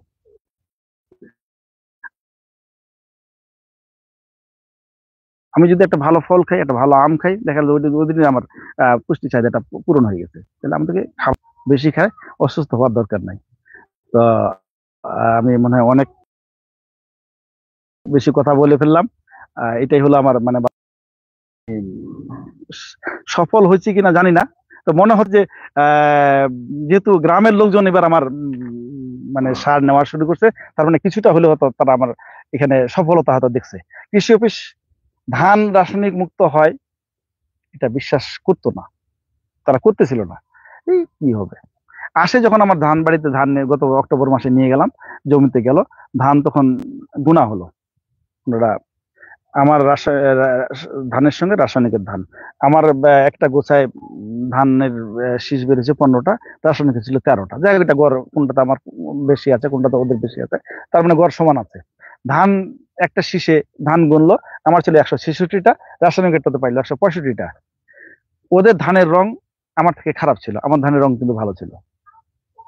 ওদের ধান পড়ে গেছে, পড়ে গেলে কিন্তু ওটার ফলনটা একটু ক্ষতিগ্রস্ত হয়, আমার ধান পড়ে নেই। এগুলো ছিল ভালো দিক। একই জাত। যাতে কি পরে ধানটা হলো, ওরা ক্রপ কাটিং করলো, কাটিং করে দেখা গেল যে আমার 15 মণ আসে, কিন্তু আমার পুরার জমিটাতে 15 মণ আসে না। আমার কিছু জায়গায় মানে ওই জায়গার জমিটা পুরো নষ্ট হয়ে গেছে। যেহেতু আমার আমি ছোটবেলা থেকে দেখতেছি যে ওই জমি মানুষে আবাদ করে, নিজের আমরা মানে আবাদ করতাম না, তো মানুষে করে, তো মানুষ তো খালি ওখান থেকে নিছে, ও কিন্তু কিছু দিবার চেষ্টা করে না, যত খালি নেওয়া যায়। হুট করে মানে প্রথম ফসলেই রাসায়নিক মুক্ত করা, এখানে যে ফসল আমি যেটুকু পাইছি আলহামদুলিল্লাহ, এটা এক বাক্যে বলবো যে বাংলাদেশে কেউ এই পরিমাণ করতে পারেনি, আমি যতটুকু করছি। এবং মানে ধান আমি যতটুকু জানি যে এইভাবে এতটুকু ধান কেউ রাসায়নিক মুক্ত করে কিনা সেটাও আমার জানা নাই। তো আমি যাই হোক সফলতা পাইছিলাম, 15 মণ পাইছি। তারপরে আমি সরিষা করলাম, সরিষাটা খুব ভালো বেশি করতে পারিনি। আর এবারকার ধানটা যে তা না, মোটামুটি হয়েছে। এটা বড় একটা কারণ হলো যে আমি টাইমিং করতে পারিনি। আমার প্রায় আমি 20-25 দিন পিছিয়ে গেছি।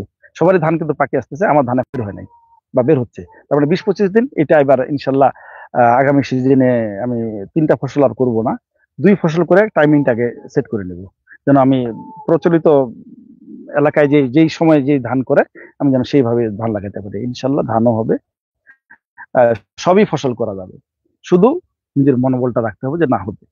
আমি ওই জন্য সবার প্রতি বলি যে আপনি বাণিজ্যিক ভাবে যাওয়া দরকার নাই। অনেকেই বলে যে ভাই আমি 10 বিঘা জমি আবাদ করতে যাচ্ছি, আমি ভাই 10 বিঘা দরকার নেই, আপনার ওই 9.5 বিঘা আই করেন, রাসায়নিক করেন, আপনার 10% 10 কাঠা আপনি করেন রাসায়নিক মুক্ত। এখানে আপনি শিখেন, শিখলে আপনার আপনার চাষ ব্যবস্থা আপনাকে বলে দিবে কত। আমি 50% শুরু করছিলাম, আমি একসময় 40 বিঘা পর্যন্ত গেছিলাম, এখন একটু কমে আসছি, ওদিকে ছেড়ে দিলাম, ওটা ওটা বাদ দিলাম। তো আমি এবং এই কয়েক বছর যদি আমি পুরা সাফল্য পাই, আমার যে আম বাগানটা আছে সেই আম বাগানটাকে আমি হাতে নিব, যেন আমি জানি যে এখন আসলে আম নাই মার্কেটে বললে চলে। আমরা হাতে গোনা 3-4 জন মানে কৃষক আছি যারা মুখের সঙ্গে মানে অন্তরের হ্যাঁ হ্যাঁ মিল আছে, আর বাদ বাকি কিন্তু ওই হয়েছে প্রশিক্ষণ নিতে গিয়ে এক স্যার শুনাইলো, তো উনি ওই যে ফল ফসল রপ্তানি হয় ওটাতে ছিলেন উনি, রপ্তানি ইয়াতে একটা খামারে গেছে, খামারে গিয়ে সবজির বাগানে লেখা আছে যে মানে 15 দিন আগে স্প্রে করা হয়েছে, ডেট দিছে। মানে খাতা যদি রেজিস্টার মেনটেন করতে হয়, গ্যাপে গ্যাপে কিন্তু রেজিস্টার মেনটেন করতে হয়, তো মেনটেন খাতা উনি লিখে রাখছে। তো কলম উনার, খাতা উনার, যাই লিখবে তাই লেখা যাবে, লিখে রাখছে। পরে স্যার দিকে জিজ্ঞাসা করছে কানে কানে, আসলে 5 দিন হলো স্যার। তাহলে এই হলো আমাদের অবস্থা, যে 5 দিন আগে উনি দিচ্ছে কিন্তু ওটাকে উনি বিদেশে পাঠাচ্ছে। বিরতির সূত্রটা সে মেইনটেইন করছে, এইটাই আর কি। এই হলো অবস্থা। আর আমাদের যে এই বিভিন্ন ফল ফসল খাওয়ার কারণে বিভিন্ন ভাবে যে অ্যান্টিবায়োটিক চলে আসতেছে, এখন যেমন লিটার ব্যবহার হচ্ছে আমাদের এখানে, ফার্মে আলু লাগাইলো, আলুতে কিন্তু অন্যান্যবার গোবর সার ব্যবহার করতো, তার সাথে রাসায়নিক সার। এবার কিন্তু ওই মুন্সিগঞ্জের লোকজন সব ফার্মগুলি লিজ দিছে, ওরা ব্যবহার করলো লিটার, হ্যাঁ মুরগি বিষটা। পোল্ট্রি লিটার ব্যবহার কারণে কিন্তু পোল্ট্রি লিটারে অনেক ক্ষতিকারক, রাসায়নিক সারের তুলনায় কিন্তু অনেক ক্ষতিকারক দিক আছে, যেগুলি কিন্তু আলটিমেটলি আমাদের বডিতে আসবে। হ্যাঁ, আমার বড় মেয়ের এজিথ্রোমাইসিন রেজিস্ট্যান্স হয়ে গেছে অনেক, আমাদের টেস্ট করলে অনেক। হ্যাঁ, ওর এজিথ্রোমাইসিন খায় কোনো কাজ উপকার হয় না। ও যদি মনে করেন যে 7 দিনে 7 দোকানে 14, মানে 1000 খায়, হ্যাঁ 1000 করে 7000 খায়, ওর কাজ করতেছে না। তো এটা একটাই কারণ হলো যে এই খাবারের মাধ্যমে সে সেটাকে করতে পারেনি। এখন আমাদের কিন্তু দেখা যাচ্ছে যে অনেকেরই অ্যান্টিবায়োটিক কাজ করতেছে না। কিন্তু এই যে চাষের সঙ্গে এখন এই যে পোল্ট্রিটা চলে আসলো, পোল্ট্রিটা কিন্তু অ্যান্টিবায়োটিক থাকতেছে। মুরগিকে আমরা ফিড খাওয়াচ্ছি, সেই ফিডের ভিতরে অ্যান্টিবায়োটিক, গরুকে ফিড খাওয়াচ্ছি, সেই ফিডে অ্যান্টিবায়োটিক, মানে সবকিছু মাছকে খাওয়াচ্ছি। মাছে মাছের কারণে আমাদের যে বন্ধ্যত্ব বাড়ছে, এটা ওই প্রশিক্ষণে যুব উন্নয়নের মানে দিদি উনি বললো যে এই মাছের যে সমস্যাটা হচ্ছে যে তেলাপিয়া মাছে যে পরিমাণ হরমোন প্রয়োগ করে এটাকে মনোসেক্স করা হয়, তো এখন মনে করে যে কথা কথা যে 50 ml দিতে হবে। তো 50 ml দিলে হবে। তো এখন ওই হ্যাচারির মালিক ও কিন্তু 50-এর জায়গায় ওটা 75 করে দিয়েছে। 75 ml দেওয়ার কারণে এটা কিন্তু 4 মাসে আর ওর ওই হরমোন মুক্ত হচ্ছে না মাছটা। 4 মাসের ভিতর উৎপাদন হয়ে গেল। হ্যাঁ, কাভার করতে না, মার্কেটে চলে গেল। তা মার্কেটে চলে ওখানে হরমোন দিয়ে কি করা হয়েছে, স্ত্রী মাছটাকে পুরুষের ন্যায় করে দেওয়া হয়েছে। স্ত্রী মাছটা পুরুষের ন্যায় হয়ে গেল, তার মানে সে ডিম ধারণ করবে না, তার বাচ্চা আসবে না, সে পুরুষের মতন আচরণ করবে। এই মাছ যখন আমরা খাইলাম, আমাদের মহিলারা যখন খাচ্ছে, অনেক ক্ষেত্রে তার বন্ধ্যত্ব চলে আসতেছে, সে কিন্তু তার বাচ্চা ধারণ ক্ষমতা নষ্ট হয়ে যাচ্ছে। এটা একটা বিরাট কারণ যে তেলাপিয়া মাছের। হ্যাঁ, বিপজ্জনক। এখন আমি যদি হরমোন কম দেই, আমার মাছ বড় হইতে যদি 4 মাসে যদি ধরেন যে আমার হচ্ছে 250 গ্রাম, একজনকার মাছ হচ্ছে 300, তাহলে লোক কিন্তু ওর রেনুটা নিবে, আমারটা নিবে। তো এই শুরু হলো প্রতিযোগিতা। ব্রয়লারের ক্ষেত্রে কিন্তু তাই, যে আমার 25 দিনে 2 দিনের খাবার বাঁচে যাচ্ছে। মাছের ক্ষেত্রেও তাই, মাছ খায়, মাছ বেশি গ্রোথ হচ্ছে।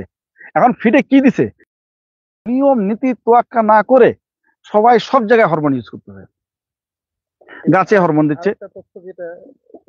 ঘাস মারার ওষুধ। হ্যাঁ, ওরে বাবা, এটা যে আমি যখন এটাকে একটু করলাম, স্টাডি করলাম, তখন দেখলাম যে আমাদের ক্যান্সারের জন্য একটা বিশেষ উপহার হচ্ছে ঘাস এটা মারার ওষুধ।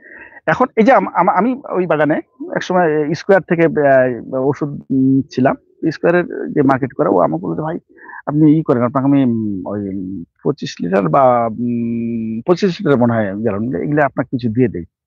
হ্যাঁ, দাম কম আছে, তখন 20 টাকা করে লিটার। এই ধরেন যে 3 বা 4 বছর আগের ঘটনা, যে 20 টাকা করে লিটার আপনি নেন, দাম বাড়ে যাবে। এখন মনে হয় মানে 250-300 টাকা লিটার।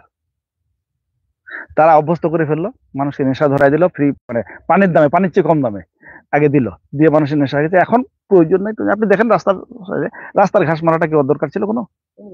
ট্যাঙ্কিতে একটু বাতি গেছে, রাস্তা মারে দিল।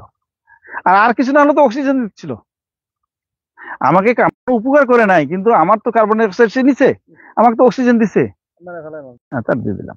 তো এই হলো অবস্থা, মানে মানুষের, কৃষকের বা মানে যে অবস্থা, সে জানে না জানে মানে আচ্ছা কি হয়েছে ক্ষতি, আমি তো একদিনে মরি নাই, মানে যেহেতু সে একদিনে ক্ষতিটা মানে তারা বুঝতে পারেনি, সে ওষুধ খাচ্ছে তো ধাপে ধাপে খাচ্ছে, একদিনে তো আর তার মানে ওরকম হয় না। কিন্তু যার পরিবারে একটা ক্যান্সার রোগী হয়েছে, যার পরিবারে মানে হার্টের একটা রোগী, সে পরিবারটা কি অবস্থা, যে পুরা পরিবারটা ক্লাবস।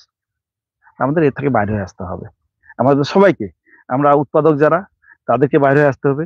যারা মানে মার্কেটের কাজ করতেছে মাঝখানে, তাদেরকেও হিসাব করে নিতে হবে যে না, ওটা রাসায়নিক, আমি ওটা বেচবো না আমি একেবারে, আমার ফ্রি দিলেও আমি বেচবো না। কষ্ট হবে, এক সময় না এক সময় দাঁড়াবে। আমরা যদি কষ্ট না করি, কাউকে না কাউকে কিন্তু আগে আসতে হবে, কাউকে না কাউকে এই ঝুঁকিটা নিতে হবে। আজ মানে ইয়াংরা আসছে, আমার কাছে মানে খুব ভালো লাগছে যে ইয়াংরা এখানে আসছে, তারা হয়তো এই পথটাকে ইনশাল্লাহ, এখন একসময় মনে হচ্ছিল কেউ নেই, আমরা যে একাই। হ্যাঁ, তারপর যখন নেসার ভাই প্রথম আসলো আমার এখানে, না মনে হচ্ছে যে আছে, পরে যখন নেসার ভাই 3 দিন পরে আরিফিন ভাই আসলো, যে না তাহলে মনে হয় লোকজন আছে, এখন দেখি যে না, আরো 2-4 জন বিভিন্ন জায়গায় আগায় আসে, করবার চেষ্টা করতেছে, পুরাপুরি না পারুক, সে 50% করতে পারছে, আলহামদুলিল্লাহ।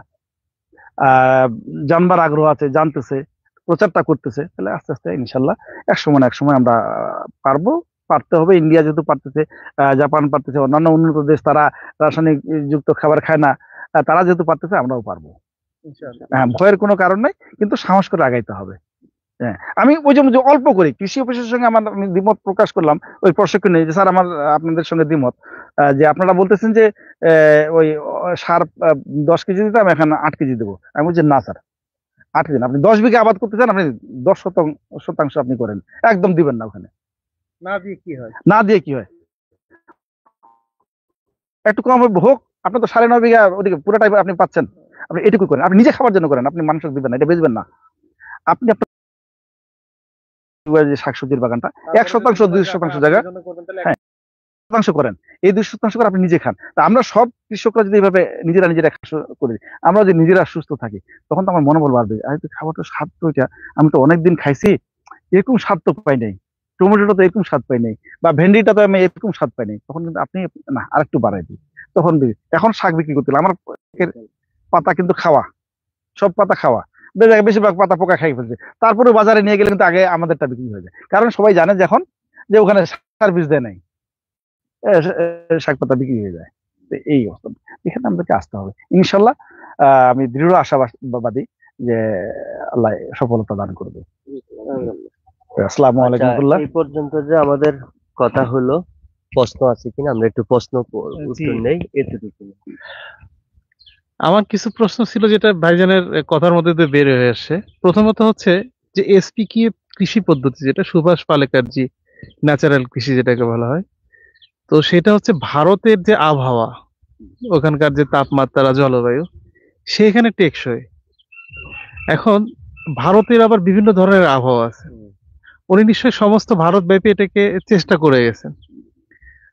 তো আমরা যদি এখন চিন্তা করি যে আমরা ভারতবর্ষ যদি চিন্তা করি, বাংলাদেশটা একসময় ভারতবর্ষই ছিল, তাহলে আবহাওয়ার তারতম্য ভেদেও একটা মিল আছে, অথবা কোনো জায়গায় অমিল আছে। তাহলে ওনার এই মেথডটা, ওনার এই টেকনোলজিটা বা এই ফর্মুলাটা আমাদের বাংলাদেশে কি সব মাটিতে প্রযোজ্য? যেমন আমরা যদি আমরা বাংলাদেশের মাটির দিকে তাকাই, কোনো জায়গায় দেখবো বেলে মাটি, কোনো জায়গায় বেলে দোআঁশ, কোনো জায়গায় দোআঁশ, কোনো জায়গায় বা এঁঠেল, কোনো জায়গায় লাল, কোনো জায়গায় সাদা। এই যে তফাৎ, মাটি ভেদে যে তফাৎটা, তাহলে এই যে ভেরিয়েন্ট গুলা, এই একটা ফর্মুলা কি প্রত্যেক ভেরিয়েন্টের জন্যই কার্যকরী? এটা আমার একটা জিজ্ঞাসা ছিল। আপনার সেটা কিছুটা বলছেন, একটু পাইছি যে ইন্ডিয়াতে ওরা সফল হলেও আমরা ঠিক ওই ফর্মুলা একেবারেই অ্যাজ ইট ইজ ব্যবহার না করে, আমরা যেটুকু পাচ্ছি সেখানে সেটাকে ব্যবহার করতেছি, ওইটাকে কমন ধরে, বেস ধরে অন্যান্য কিছু ব্যবহার করতেছি। এখান থেকে একটা অ্যান্সার আসে।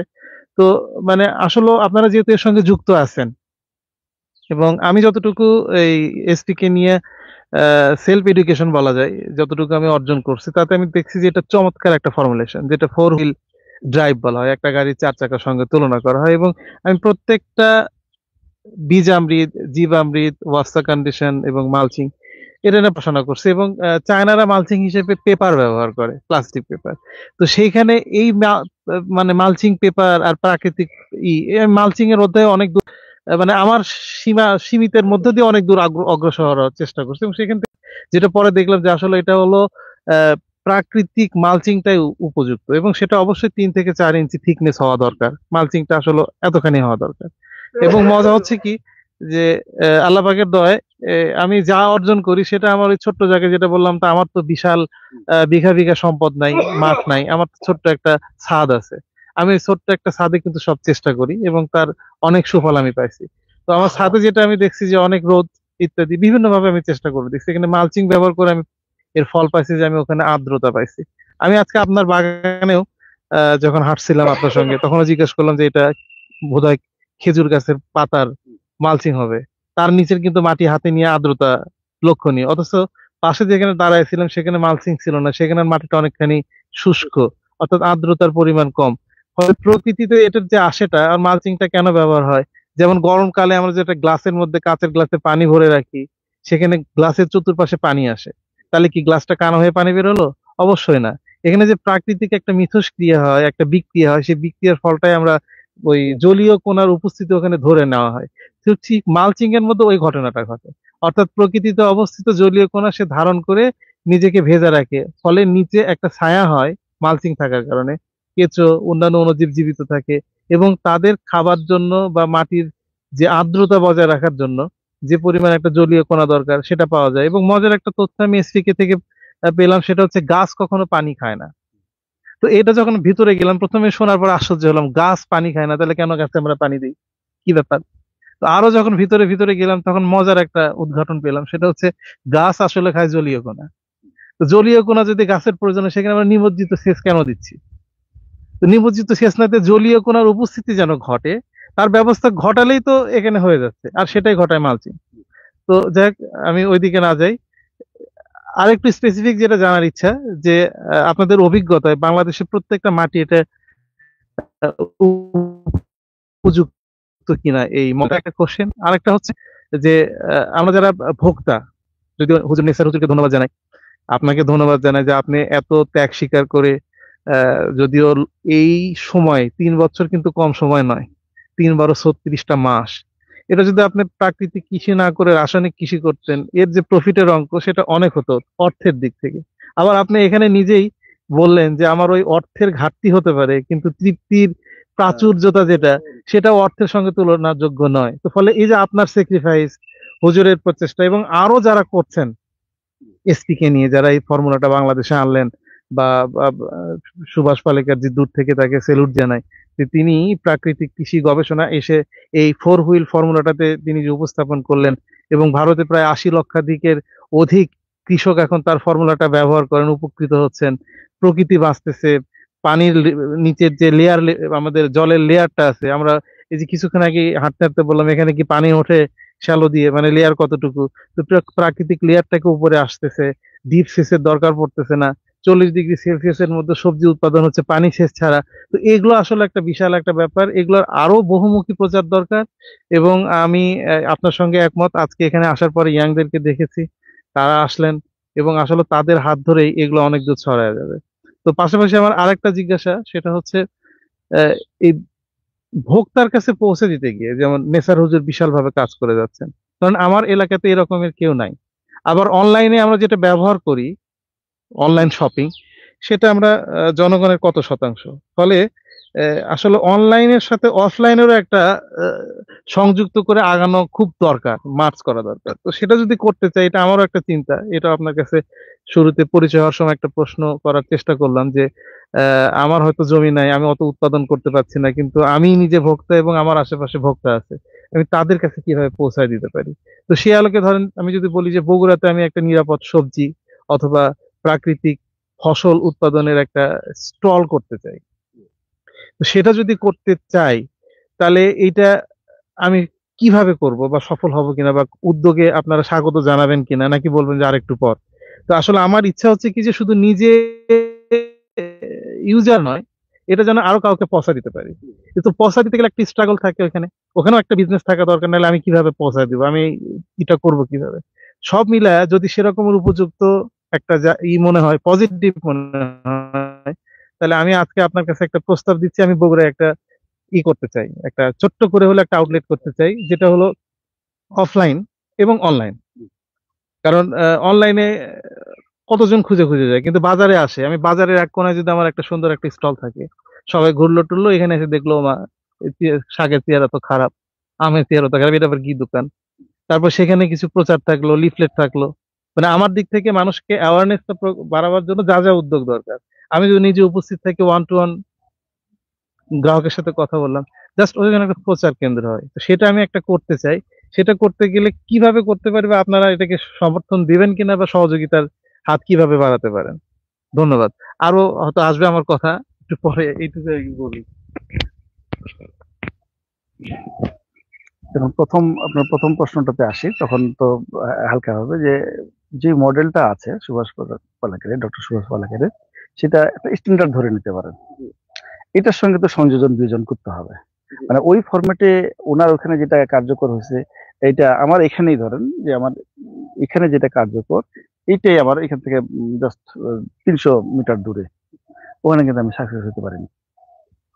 একই জিনিসে আমার এখানে ফলন দিচ্ছে একই পদ্ধতিতে, ওখানে কিন্তু আমি পারিনি, কারণ ওখানকার মাটিটা ছিল আলাদা, এবং ওখানে আমার মানে আরো মানে পরিবর্তন করতে হতো। এখন আপনার মাটিটা কেমন, বেলে দোআঁশ মাটির জন্য এটা একদম পারফেক্ট। এখন এঁটেল মাটির ক্ষেত্রে আপনার হয়তো কিছু পরিবর্তন করতে হতে পারে, ওইখানে আপনার যেমন ওনার প্রতিটাতেই এখন পুরা ওই ফরম্যাটে আছি না। আপনি যেমন দেখলেন যেখানে আমার কচুরিপানা আমি রাখছি, আমি দেখলাম যে আমার কচুরিপানা আমি ইউজ করি, আমি হয়তো আমার ছায়ের স্তর দেখতে পাচ্ছেন যে হয়তো আমি ছাই দিলে আমার পটাশটার ঘাটতিটা পূরণ হবে। আমার তো গাছের খাবার লাগবে, সেই খাবারটা আমাকে বাইরে থেকে দিতে হচ্ছে, যেহেতু আমি ঘাটতি করে ফেলছি, নিচ থেকে আমি আনে দিবে এই সৈন্য বাহিনীও আমার নাই, তার মানে আমাকে উপর থেকে দিতে হবে। তো উপর থেকে দিতে হলে আমি যেই জৈব সারটা ব্যবহার করব সেটাতে যেন আমার সবগুলি যে উপাদান ঠিক থাকে। তো এগুলি এখনো পরীক্ষা নিরীক্ষা পর্যায়ে আছে। আমার সাথে সৌভাগ্যবান বলবো আমি নিজেকে যে আমি একটা ইউনিভার্সিটির সঙ্গে কাজ করার সুযোগ পাইছি। হ্যাঁ, তারা ওখানে গবেষণা করতেছে, তারা ওখানে পরীক্ষা নিরীক্ষা করে, ওরা আমার এখানে করে। হ্যাঁ, এখানে ওই আম গাছ নিয়ে, এখানে আমরা টমেটো নিয়ে কাজ করছি, এখানে আমরা লাল শাক নিয়ে কাজ করছি। তো এই কাজগুলি হচ্ছে এখন, গবেষণা চলতেছে। আর একই ছত্রাক যে ওটা সবসময় অ্যাক্টিভ থাকবে এরকম না, এটা কিন্তু অনেক সময় আবার কাজ করে না, যেটা আমার ইউনিভার্সিটি থেকে জানা আর কি। আমি তো আসলে গবেষক না। তো ওরা বলছে যে এটা 3-4 বছর এটা মানে এটা অকার্যকর হয়ে যেতে পারে। এটা আমাদেরকে সবসময় ইয়ার ভিতর রাখতে হবে, আপডেট করতে হবে যে বেশি শক্তিশালী আমাকে ছত্রাক তৈরি করতে হবে, ব্যাকটেরিয়া তৈরি করতে হবে। তো এইগুলি কাজ চলতেছে। ওদের সঙ্গে কাজ করার কারণে ওদের সঙ্গে যে আমার একটা জেন্টেল এগ্রিমেন্ট আছে, আমি যে সার তৈরি করব এখানে ওরা ল্যাবে যা ভালো কিছু সেগুলি আমাকে দেবে, আমি টাকার বিনিময়ে কিনে নেব। এই মানে একসময় আমাদের একটা ছিল যে আমরা পার্টনারশিপ, আমি তখন প্রচারও করছিলাম আমরা যৌথভাবে উৎপাদনে যাচ্ছি। মানে এটা কিন্তু সারেরও সম্মতি ছিল। হ্যাঁ, সবই হবে। যখন আমরা উকিলের কাছে পরামর্শ নিতে গেলাম, হ্যাঁ, আইন তখন সাপোর্ট করলো না, তখন মানে যে নাম ব্যবহার করা যাবে না। তা আমি তখন বললাম যে আমি যদি নাম ব্যবহার না করতে পারি তাহলে তো আমি পার্টনারশিপ কেন করবো? তাহলে আপনার জিনিস আমি কিনে নেবো, আপনি ল্যাবে তৈরি করেন, আমি কিনে নেবো, ওইটাই হবে। যেহেতু আমি আমার বস্তার গায়ে লিখতে পারবো না যে আমরা যৌথভাবে উৎপাদন করতেছি। কৃষি অফিস আমাকে এটা করছে, তাদের নাম দেওয়া যাবে, তারা এটা পারমিট করছে, যেহেতু তাদের কাছ থেকে আমি প্রশিক্ষণ দিচ্ছি, তাদের উদ্যোক্তা হিসাবে ওরা কারিগরি সহযোগিতা আমাকে করতেছে, এইটুকু লেখা যাবে। তো আমার জৈব সারে আমরা সুভাষ পালেকারের যা আছে সেটার সঙ্গে অতিরিক্ত ছত্রাক মেশানো হয়। তারপরে আমার যে ভার্মি কম্পোজ আছে, হ্যাঁ, সেটা আমরা এখানে মিশ্র করি। অতিরিক্ত এখানে আমি 10% ছাই দিচ্ছি পটাশ সারের ঘাটতিটা পূরণ করার জন্য। তারপরেও আরো লতা পাতা যা আমাকে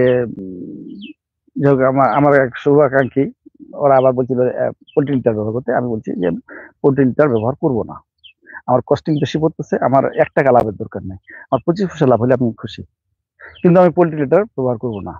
কারণ পোল্ট্রি লিটার দেওয়া জিনিস যেহেতু আমি নিজে খেতে পারি না, মাছ কোথাও মানে দেখলে পরে আমি আর ওই মাছ খাইতে পারি না।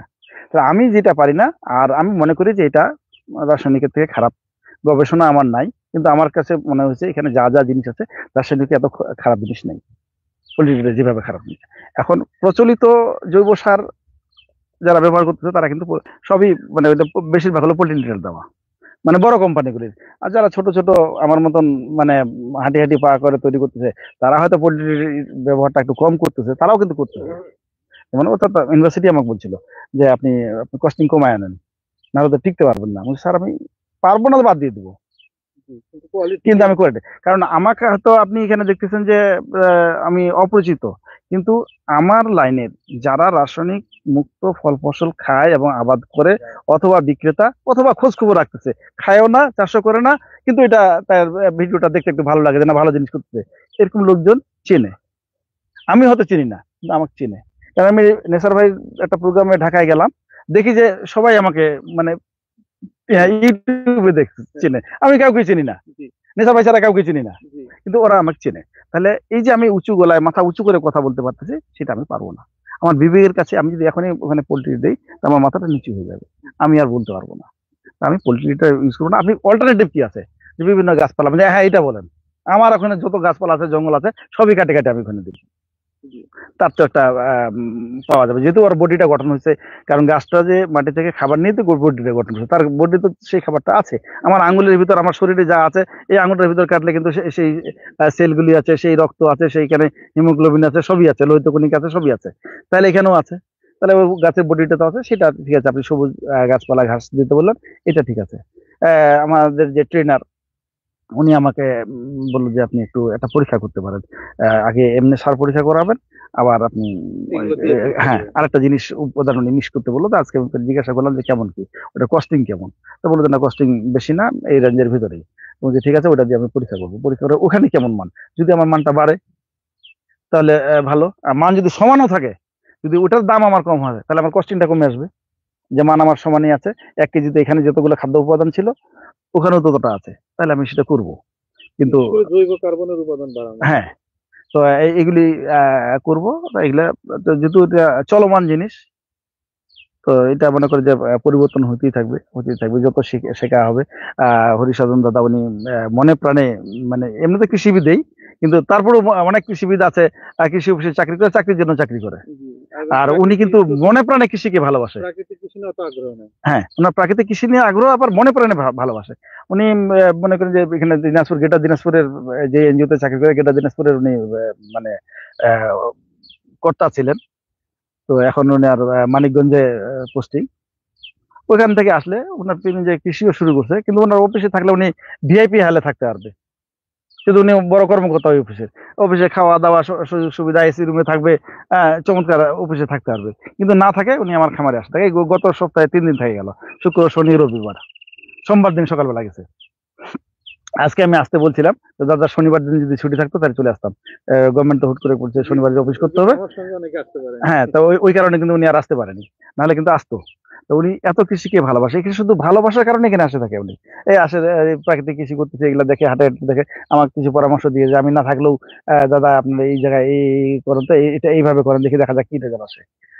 এইভাবে করে এখন হাঁটি হাঁটি পা করে আগাইতে হবে, এবং সবাইকে আগাইতে হবে। আর আপনি যে আউটলেটের কথা বললেন, আউটলেটের আমার ইয়াতে এটা দেশার ভাই আপনাকে অবশ্য বেশি সহযোগিতা করতে পারবে। উনি যেহেতু সব জায়গায় যায়, সব কৃষকদের সঙ্গে মোটামুটি বাংলাদেশের 100% না হলেও হয়তো 90+ উনি কৃষকের সঙ্গে সম্পর্ক আছে না। উনি ওনাদের খামারে গেছে, কে কিভাবে উৎপাদন করতেছে। তো শুরুটা করতে পারেন। শুরুতে আপনাকে হয়তো 2 প্রকারের জিনিস রাখে চালাতে হবে। না, হ্যাঁ, পাশাপাশি আমাদের উৎপাদনের সারগুলো দিতে পারবো, এরপরে আমাদের যে খাবারগুলো যখন যা আছে দিতে পারবো। তবে আমরা ওই প্রাকৃতিক দলের দোকান চালানোর জন্য, যে সারা বছর আমার দোকান কিভাবে চলবে, হয়তো আমরা ওইটাও অনেকে ব্যবস্থা করে, যে আপনারা প্রাকৃতিক দোকান দেন, ঠিক আছে, প্রাকৃতিক দোকান দেন, নিরাপদ খাদ্য বিক্রি করেন, আপনাদের সব ফর্মুলার ব্যবস্থা করে দিব, ওইরকম ব্যবস্থাপনাও আছে। কিন্তু এই বিষয়গুলো সম্পর্কে আমরা পুরা ক্লিয়ার। আজার ভাইয়ের বক্তব্য থেকে শুনতে পারছেন, আমারও এক। আমি এই যে আজকে এখানে বা কেন আসলাম, ঠিক আছে, আমি তার এখানে আজকে নতুন না, আগে আমি তো নাও আসতে পারতাম। আমার ইচ্ছে হলো প্রাকৃতিক বলবো তো প্রাকৃতিক, এসপি কে বলবো তো এসপি। রাসায়নিক সার ও বিষমুক্ত, এগুলো আমাদের যেমন খাবার, আমরা ওষুধ হিসাবে মনে করি। তাতে আমার যদি 10 টাকা থাকে, থাকলো আলহামদুলিল্লাহ, না থাকলো আমি দিন হিসাবে। আমার মা 2003 সালে মারা গেছেন। অ্যালোপ্যাথিক বহুত চিকিৎসা আপনাদের ওই যে টাঙ্গাইলে, ওইখানে কোনো রোগ ধরা খায় না। মৃত্যুর সপ্তাহখানিক আগে ওনার রোগ ধরা খাইলো, লিভার ক্যান্সার, লিভার। পরে পরে বুঝতে পারলাম যে কোনো চিকিৎসা নাই। তো এই রোগগুলো কেন হয়? আমার মা তো নাই, আরো তো মা আছে দুনিয়াতে। তো এই রোগগুলো কেন হয়? পরে দেখলাম যে এই খাবারের কারণে হচ্ছে, লাইফ স্টাইলের কারণে হচ্ছে। তো এই জন্য আমার মা নাই, আমার সৎকা জারিয়ারও দরকার। এই জন্য আমি এই প্রাকৃতিক কৃষির সঙ্গে জড়িত। সারা বাংলাদেশে যে আমি ঘুরছি একটাই, আমার কিন্তু এখানে যা আর্ন হয়, খরচও কিন্তু অনেক হয়, ঠিক আছে। তো অনেকেই কিন্তু আউটলেট, আপনি ঢাকা যান, যত আউটলেট দেখবেন সব দেখবেন অর্গানিক আউটলেট। ঢাকা যান, 300 আউটলেট থাকলে 300টাই প্রাকৃতিক। কিন্তু আপনি সারা বাংলাদেশে ঘুরেন, 300 জন চাষি আছে কিনা। এই যে এখন হয়তো অনেকে মাইন্ড করতে পারে আমরা লাইভে আসি, যতগুলো মানে সবাই আম বিক্রি করবে প্রাকৃতিক আম, শুধু মুফতি নাসার বিক্রি করবে রাসায়নিক যুক্ত আম। তাই করতে হবে, সবাই প্রাকৃতিক, ঠিক আছে। তো দোকান যদি কেউ করতে চায় করুক, আমরা সহযোগিতা করব। আমাদের সিজনের মালটা আছে, মালটা দিব। আমাদের আম আছে, আম দিব। আমাদের গুড় আছে, গুড় দিব। আমাদের চাল আছে, চাল দিব। অর্থাৎ আমাদের যখন যা থাকে তখন তা দিব। প্রয়োজন মতো আপনি আউটলেট রাখলেন, এখানে একটা শোকেস হলো, হ্যাঁ, এটা আপনার এই অর্গানিক খাবারের শোকেস। এটা আপনার প্রাকৃতিক চায় যে ভাই প্রাকৃতিক কিছু কিছু আসলেই দিবেন, এইভাবে যে সহযোগিতা করবেন। ধন্যবাদ। এটা সকলের জন্য এই তথ্যটা দরকার ছিল। ধন্যবাদ। আর ভাইজানদের কোনো প্রশ্ন থাকলে এরপর আমরা নামাজ পড়বো। আপনারা নামাজ জি, ধন্যবাদ অনেক গুরুত্বপূর্ণ আলোচনা করার জন্য এবং আমরা অনেক কিছু শিখতে পারলাম। আসলে আমার দিক থেকে একটা প্রশ্ন বা কিউরিসিটি জায়গাটা হচ্ছে, দেখা গেছে এখন আমরা অনেকে এই বিষয়গুলোর সাথে পরিচিত হচ্ছি। বিশেষ করে আমরা তো আসলে ওইভাবে কোনো রিসোর্স বা ওই ধরনের কোনো কিছুর সাথে এতটা অ্যাটাচড হই নাই। কিছু বিষয় আপনাদের মাধ্যমে জানা। এখন আমরা যারা নতুন আছি, আসলে আপনারা বললেন যে বিশেষ করে আপনি 3 বছর এখানে স্ট্রাগল করতেছেন, এখন হয়তো বা আপনার ওই অপরচুনিটি আছে বা আপনার ওই ধরনের ক্যাপাসিটি আছে যেখানে আপনি মার্কেটে টিকে আছেন। এখন আমরা যারা ছোট আছি, আমরা যদি ইনিশিয়ালি শুরু করি, বিষয়গুলো আমরা কিভাবে করতে পারি বা কি স্টেপে আমাদের আগানো উচিত? কিছু বিষয় বলছেন আপনি, আমি চাচ্ছি যে একটা স্ট্রাকচার বা একটা ফ্রেমওয়ার্কের মতো, যে আমরা আসলে কিভাবে বিষয়গুলোর সাথে যদি কোনো রিসোর্স বা কোনো কিছু যদি আমাদের সাথে শেয়ার করার থাকে, কারণ এই লাইভটা অনেকে দেখতেছে, যাতে করে আমরা এই বিষয়টা সম্পর্কে আরো বেশি জানতে পারি, যাতে করে আমরা হাঁটি হাঁটি পা করে এই বিষয়টার সাথে আরো ইনভলভ হতে পারি। এই বিষয়ে আসলে কারণ যে চ্যালেঞ্জ গুলো আসলে আমরা ইনিশিয়ালি ফেস করতে পারি, যেটা থেকে আমরা হয়তো বা ছিটকে যেতে পারি, কারণ টিকে থাকাটা তো একটা অনেক বিশাল বড় একটা এই ক্ষেত্রে যেটা হচ্ছে আপনি যে কৃষিতে নামবেন নাকি মানে ট্রেডিং এ নামবেন, কৃষি করবেন। কৃষি করলে আমি বলবো যে আপনি প্রথম ওই যে আমি অল্প বলছি সবজির বাগান একটা করেন। এটাতে আপনি 100% শুরু করেন। আপনি দেখেন যে কি কি সমস্যা আপনার ওখানে আছে। আমার এখানে যে সমস্যাটা হয়, আমার এখানে যে পোকাটা ফসলটাকে আক্রমণ করে, আপনার এখানে নাও করতে পারে এটা। আপনার ওখানে হয়তো অন্য টাইপের সমস্যা হচ্ছে, আমার এখানে একরকম সমস্যা হচ্ছে। এখন আপনার জমিটা হয়তো আমার মতো বেলে দোআঁশ না। যেমন টাঙ্গাইলে আমাদের একজন বড় চাষি আমিনুল ইসলাম রাসেল ভাই, উনি অনেক বড় চাষি, একদম অথেন্টিক আবাদ করে, কোনো সন্দেহ নাই। তো উনার মাটি কিন্তু আলাদা, উনার ফলন কিন্তু ভেরিয়েশন হচ্ছে আমার সাথে।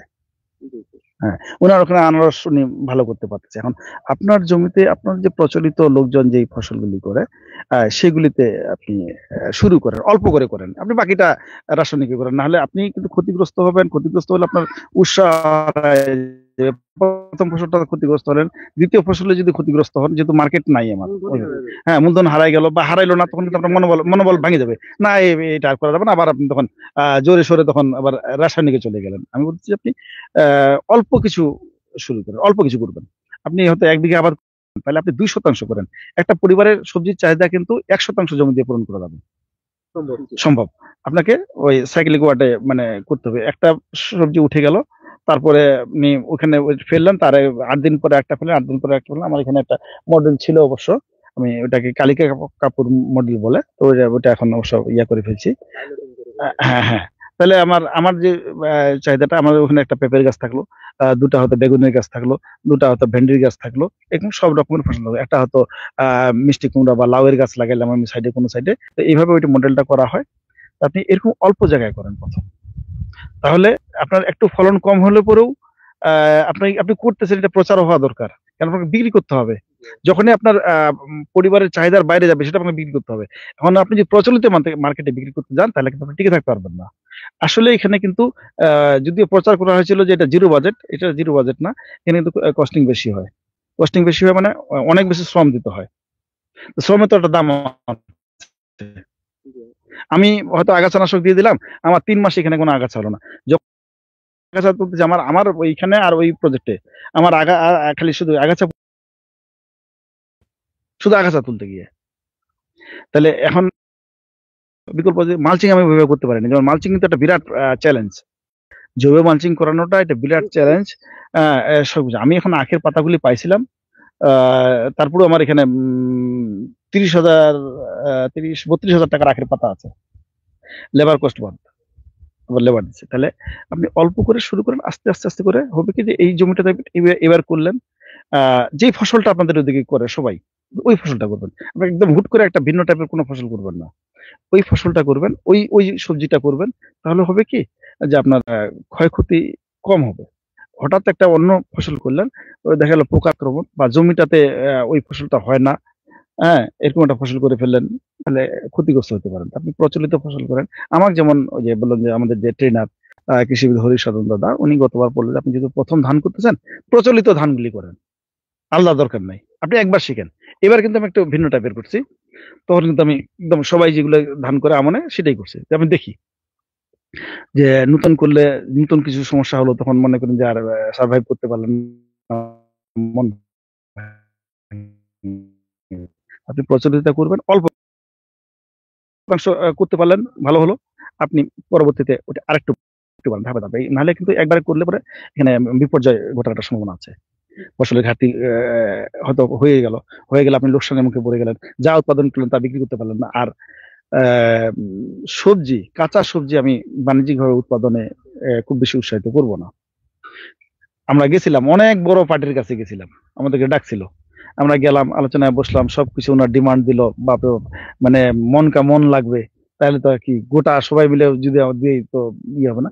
পরে দেখা গেল যে উনি দাম দিবার সময়, উনি কিন্তু ওনার মঞ্চে, আমি মঞ্চে যাবো, হ্যাঁ মঞ্চে বললো যে হ্যাঁ আপনার কিন্তু মানে এই প্রাকৃতিক জিনিস আসলে অনেক কস্টিং পড়ে, এটা কিন্তু আপনারা কেনার সময় বিবেচনা করবেন। ওনার অডিয়েন্স যে ছিল, এটা কিন্তু উনি বললো। আর নিজের ক্ষেত্রে কিন্তু উনি আমাদেরকে তখন বলতেছে না, ওটা কম দাম দিবে, তখন ওই দামে তো পোষানো। আর কাঁচা সবজি যখন আপনি কাউকে দিবেন, এখন মনে করেন যে আপনি ঢাকায় উৎপাদন করছেন, ভাই চাইছে আপনার কাছে ফুলকপি চাইছে বা পাতাকপি চাইছে বা বেগুন চাইছে, এখন এটা যে ট্রান্সপোর্ট ব্যবস্থা, এই ব্যবস্থা কিন্তু এটা আস্তে আস্তে নষ্ট হয়ে যাবে। কোনো কারণে কুরিয়ার ওই দিন ডেলিভারি করলো না, হয়ে যায়, গাড়িটা আটকে আছে, বা তারা আসছে ওই সবাইকে আর ফোন দিয়ে উঠে নাই, তারপর দিন জানাচ্ছে, তাতে দেখা গেল যে কার্টুনের ভিতরে ওটা নষ্ট হয়ে গেছে। তো ওই কারণে কাঁচা সবজি খাবার জন্য করেন। আর বাণিজ্যিক হিসাবগুলি যেগুলি সাধারণত এখন সংরক্ষণ করা যায়, সেটাতে যাবেন প্রথমে, যখন আমাদের মার্কেট অ্যাভেলেবল হয়ে যাবে। এখন বগুড়া ধরেন যে ভাই এটা দিল, সেন্টার দিল, আউটলেট দিল, তাহলে আমার জানা যে আমি এই পরিমাণ জিনিস যদি ওনাকে দিতে পারি, তাহলে আমার অসুবিধা নাই। তাহলে আপনি তখন ওই অনুযায়ী হয়তো ওটা করলেন, যে না আমার ওখানে গেল, হ্যাঁ। না হলে আপনি সংরক্ষণ করেন। যেমন আমি মনে করেন যে ওই যেগুলা সবজি টবজি নিজে খাওয়ার জন্য করছি, বাণিজ্যিক ভাবে যেটুকু করতে চাইছিলাম, পরে দেখলাম যে আমি ওইগুলা বাণিজ্যিক ভাবে যাবো না, আমি বাণিজ্যিক ভাবে যেটা সংরক্ষণ করা যায় সেটাতে যাবো। আমার হলুদ রাখে দেওয়া যাবে, আমার আদা রাখে দেওয়া যাবে, আমার মনে করেন যে রসুন রাখে দেওয়া যাবে। আমার মালটা আমি আজকে বিক্রি করবো না, 3 মাস পরে 2 মাস পরে বিক্রি করবো, এটা করা যাবে। যেহেতু সেপ্টেম্বর থেকে বিক্রির সিজন শুরু, ডিসেম্বর পর্যন্ত এটা করা যাবে। তাহলে এতে কিন্তু আমি সময় পাচ্ছি। আম কিন্তু ঝুঁকিপূর্ণ। নেসার ভাই আমাকে বলছিল যে বাগানটা ওইটা হাতে নিয়ে নেন, মানে এই সিজনে ওদের শেষ হইতো। নেসার ভাই, ব্যাপারটা কিন্তু অল্প না, আমার তো রুটি রুজির ব্যাপার আছেই। এত পরিমাণ আম, আমি 4000 মন আম কোথায় দিব? আমাকে 1 সপ্তাহের ভিতরে আম দিতে হবে। আমি চাই মানে 4000 মন আম, তখন আমি কোথায় দিব? আমার 4000 গাছে 1 মন করে আম হলে 4000 মন আম হবে। 4000 মন আম আমাকে 1 সপ্তাহের ভিতরে, সর্বোচ্চ 15 দিনের ভিতরে আমাকে বিক্রি করতে হবে, না হলে তো আম থাকবে না। আর আম যদি পাকে যায়, ওটা কিন্তু ফ্রিতেও নিবে না, কারণ পাকা আমটা যদি আমি ক্যারেটে দিয়ে দেই একটা, তাহলে ওই বাকি আমগুলোকে পৌঁছায় দিবে, ঢাকা দিবে, নষ্ট করতে হবে।